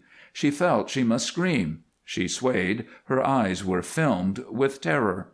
"Well, why don't you do it, McGill? Why don't you—" she cried hysterically. "Where is Barclay?" he inquired. "He's here, somewhere. We came 3 weeks ago. I didn't know." He saw that she was not the woman he had known. She was frail, broken. Her fluttering hands were thin and bloodless. She had no spirit. "So he's got you working, huh? You're one of these rustlers?" "Well, I had to do something. All I know is stage work." "This ain't stage work." She nodded wearily. "He made me go the limit." "Made you? Did you get a divorce?" "No." Daniels cursed so harshly that she flinched, although she had long since grown accustomed to profanity. Then he turned away, but reading murder in his face, she seized him with fingers that were like claws. "Wait! Don't do that!" "You love him, don't you?" "No, no! But he's bad now, and probably drunk. He'll kill you, McGill. He's bad, I tell you. Tough. Don't you understand? He's bad, and he's made me bad, too. That's why I'm here. He's not worth it, McGill. Neither am I." "You can't stay in Arcadia, neither of you. I got out of Ophir and let you alone, but this is my town. I can't leave it." "We'll go," she cried, wringing her hands. "Anyhow, I'll go, if you'll help me. But I'll need help. Oh, God, yes, I'll need help. You don't know. You and he can settle things afterward." "You want to leave him?" "I've tried to break away. I've been trying ever since that first day in Ophir, but he won't let me. I kept trying until I learned better. Now I'm afraid. He's broken me, Dan, but you'll help me to leave him, won't you?" After a time the husband answered more to himself than to her. "I guess I'm even with you, anyhow. You've gone to hell hand in hand with him. I won't interfere, not that way. I suppose he beats you?" She nodded and saw his bearded face twitch. "Yes, and he'll make me like these other women. You understand? I've fought until I'm tired, worn out. I'm in a trap, McGill, and I'm afraid for the little soul I have left." "You sprung the trap," he told her bitterly. But his wife had seen a way of freedom and clutched at it with desperate persistence. "Listen, I want to talk to you. Come with me for a minute." "Come? Why?" "Never mind. Oh, it's all right. You owe me something, for I still have your name. Do this for me, please. It's only a step." He yielded to her imploring eyes and followed grudgingly down the back stairs and into the night, wondering the while at his own weakness. She led the way, bareheaded, heedless of the cold. They were in that ill-favored district he had penetrated earlier in the day, but if it had been offensive then, it was doubly so now, with its muffled sounds of debauchery and wickedness. She paused finally, fumbling at the door of one miserable structure, whereupon he growled, "You live here? You're worse than—" "Shh!" she said, a finger on her lips, as she led him in and lit a lamp. Then she beckoned him toward the single rear room, shading the light with one hand and inviting him silently to peer over her shoulder. The surprise of what he saw struck McGill dumb, for there in a crib lay the tiny lass who had befriended him that afternoon. Her lips were pouting sweetly, her face was flushed with dreams, one plump little arm was outside the covers, and just below the doubled fist McGill saw the deep dimpled bracelet of babyhood. Her presence made of these squalid surroundings a place of purity. The room became suddenly a shrine. "The son of a gun!" said McGill inanely. Then his face darkened once more. "I know her," he announced grimly. "What are you doing with that kid in this hell hole?" From the alleyways near by came a burst of ribaldry, but the woman's face was shining when she answered, "Why, she's mine, my baby. We have no other home." He did not, could not speak, so she said simply, "Now you see why I must leave Barclay and all this." "Your baby?" McGill's eyes dropped to the index finger of his right hand. Then he touched his lips curiously. "Barclay won't let me run straight. I've always wanted to, and now I must for the baby's sake." When this brought no response, she continued with growing intensity, but in a lowered tone. "She'll begin to understand things before long. She'll hear about him and me. Then what? She'll think for herself, and she'll never forget a thing like that, never. How can she grow up to be good if she learns the truth? It wouldn't let her. Nobody could stay good around Barclay. Even I couldn't, and I was a woman when I met him. I'm decent inside, McGill. Honestly I am, and I've been sorry every day since you left. Oh, I've paid for what I did, and I'll pay more if I have to, but she mustn't be part of the price. No, you've got to help me, don't you see?" She mistook his gesture of bewilderment for one of refusal, then hurried to one final frenzied appeal, although at a fearful cost to herself. It was this which had come to her in the dance-hall. It was this that she had led up to without allowing herself time in which to weaken. "Listen. She shouldn't stay with me, even if I get away. It wouldn't be good for her. Besides, Barclay would find us sometime, or if he didn't, I'm too sick to last much longer. Then she'd be alone.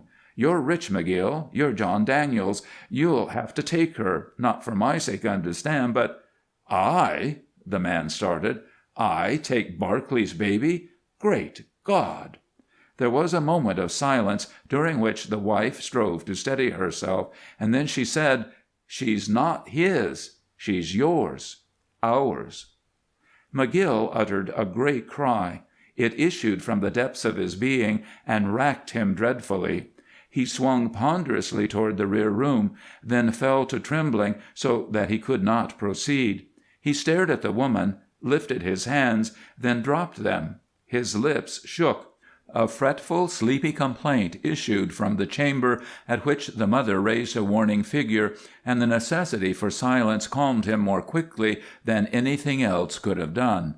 "My baby?" he whispered, while he felt something melt within him, and was filled with such an aching joy that he sobbed with the agony of it. His wife's punishment overflowed when he breathed fiercely, "Then give her to me. You can't keep her. You can't touch her. You ain't fit." She bowed her head in assent, although his torture was nothing as compared with hers. "You'll help me get away from Barclay, won't you?" she asked, supporting herself unsteadily. "Barclay? I forgot him. He's the one that did all this, ain't he? He brought you to this, and my baby, too. He made her live among women like this. He raised her in slime." The speaker's face became slowly, frightfully distorted. His wife went swiftly to him. She struggled to fend him away from the door, but he moved irresistibly. They wrestled breathlessly so as not to waken the child, while she begged him in the baby's name not to go, not to bring blood upon her. But he plucked her arms from around him and went out, closing the door softly. When he had gone, Mrs. McGill stood motionless, her eyes closed, her palms pressed over her ears as if to shut out a sound she dreaded. Barclay was dealing bank at one of the saloons when McGill entered and came toward him down the full length of the room. They recognized each other as their eyes met, and the former sat back stiffly in his chair, feeling that the dead had risen. What he saw written in the face of the bearded man drove the blood from his cheeks, for it was something he had dreaded in his dreams. He knew himself to be cornered, and fear set his nerves to jumping so uncontrollably that when he snatched the Colt from its drawer and fired blindly, he missed. The place was crowded, and it broke into a frightful confusion at the first shot. None of those present told the same tale of what immediately followed, but the stories agreed in this, that John Daniels neither hesitated nor quickened his approach, although Barclay emptied his gun so swiftly that the echoes blended, then snapped it on a spent cartridge as the two clenched. Curious ones later searched out the bullet marks in wall and ceiling which showed beyond doubt the nervous panic under which the gambler had gone to pieces, and so long as the building stood they remained objects of great interest. Now McGill, or Daniels as he was known to the onlookers, never went armed, having yet to feel the need of other weapons than his hands. He tore the gun from his victim's grasp, then mauled him with it so fearfully that men shouted at him and hid their faces. Meanwhile he was speaking, growling something into Barclay's ears. No one understood what it was he said until the confusion died and they heard these words, "And you'll go with my brand on you, where everybody'll read it and know you're a rat." Next he did something that a great many had heard of, but few, even of the old-timers, had witnessed. He gun-branded his enemy. Barclay was little more than a pulp by this time. He lay face up across the faro table, with McGill's fingers at his throat. They thought the older man was about to brain him, but instead he turned the revolver in his hand and drew the thin, sharp-edged sight across Barclay's forehead from temple to temple, then from forelock to bridge of nose. A stream of blood followed as the sight ripped through to the skull like a dull scalpel, leaving a ragged, disfiguring cross above the gambler's eyes. It scarred the bone. It formed a hideous mutilation that would last as long as the fellow lived and constitute a brand of infamy to single him out from 10,000, telling the story of his dishonor. When he had finished, McGill raised the wretch bodily and flung him half across the room as if he were unclean. Then, without a glance to right or left, he went forth as he had come. His wife was waiting with her ears covered, but she saw the blood on his hands when she opened her eyes and cried out. "It's his," he told her roughly. "I don't think I killed him. I tried not to, for her sake." He inclined his head towards the inner door. "But it was hard to hold in after all this time. He'll never trouble you again." "When do you mean to take the baby?" she whispered. "Now. No, not yet. Let her stay here a little while, till I'm strong enough to let her go. Just a little while, McGill. You're a good man. Don't you understand?" She was palsied, incoherent with dread. In her eyes was a look of death. But he held out his empty arms, crying hoarsely, "Let me have my kitty." So she went in and gathered up the sleeping babe. It may have been the father's heartbeats that awakened the little one when she lay against his breast. At any rate, the blue eyes opened and stared up at him gravely. Astonishment, alarm, gave way to recognition. She smiled drowsily, and her lids closed again. Then a tiny hand curled around one of McGill's fingers. His face was wet when he raised it to the stricken woman and said gently, "We'll go now, if you're ready, Alice." "What do you—" She stared at him wildly. "You don't want me, McGill, not after all I've done, all I am." "I've always wanted you," he told her simply. "You'll have to come, for she needs you." Holding the baby close with one arm, he extended the other to his wife, but she drew back, choking. "Not yet," she managed to say through her tears. "Not until you know I'm not all bad, only weak." He took her hand, and together they went out, walking slowly so as not to awaken the child. End of Story 11. End of The Crimson Gardenia and Other Tales of Adventure by Rex Beach.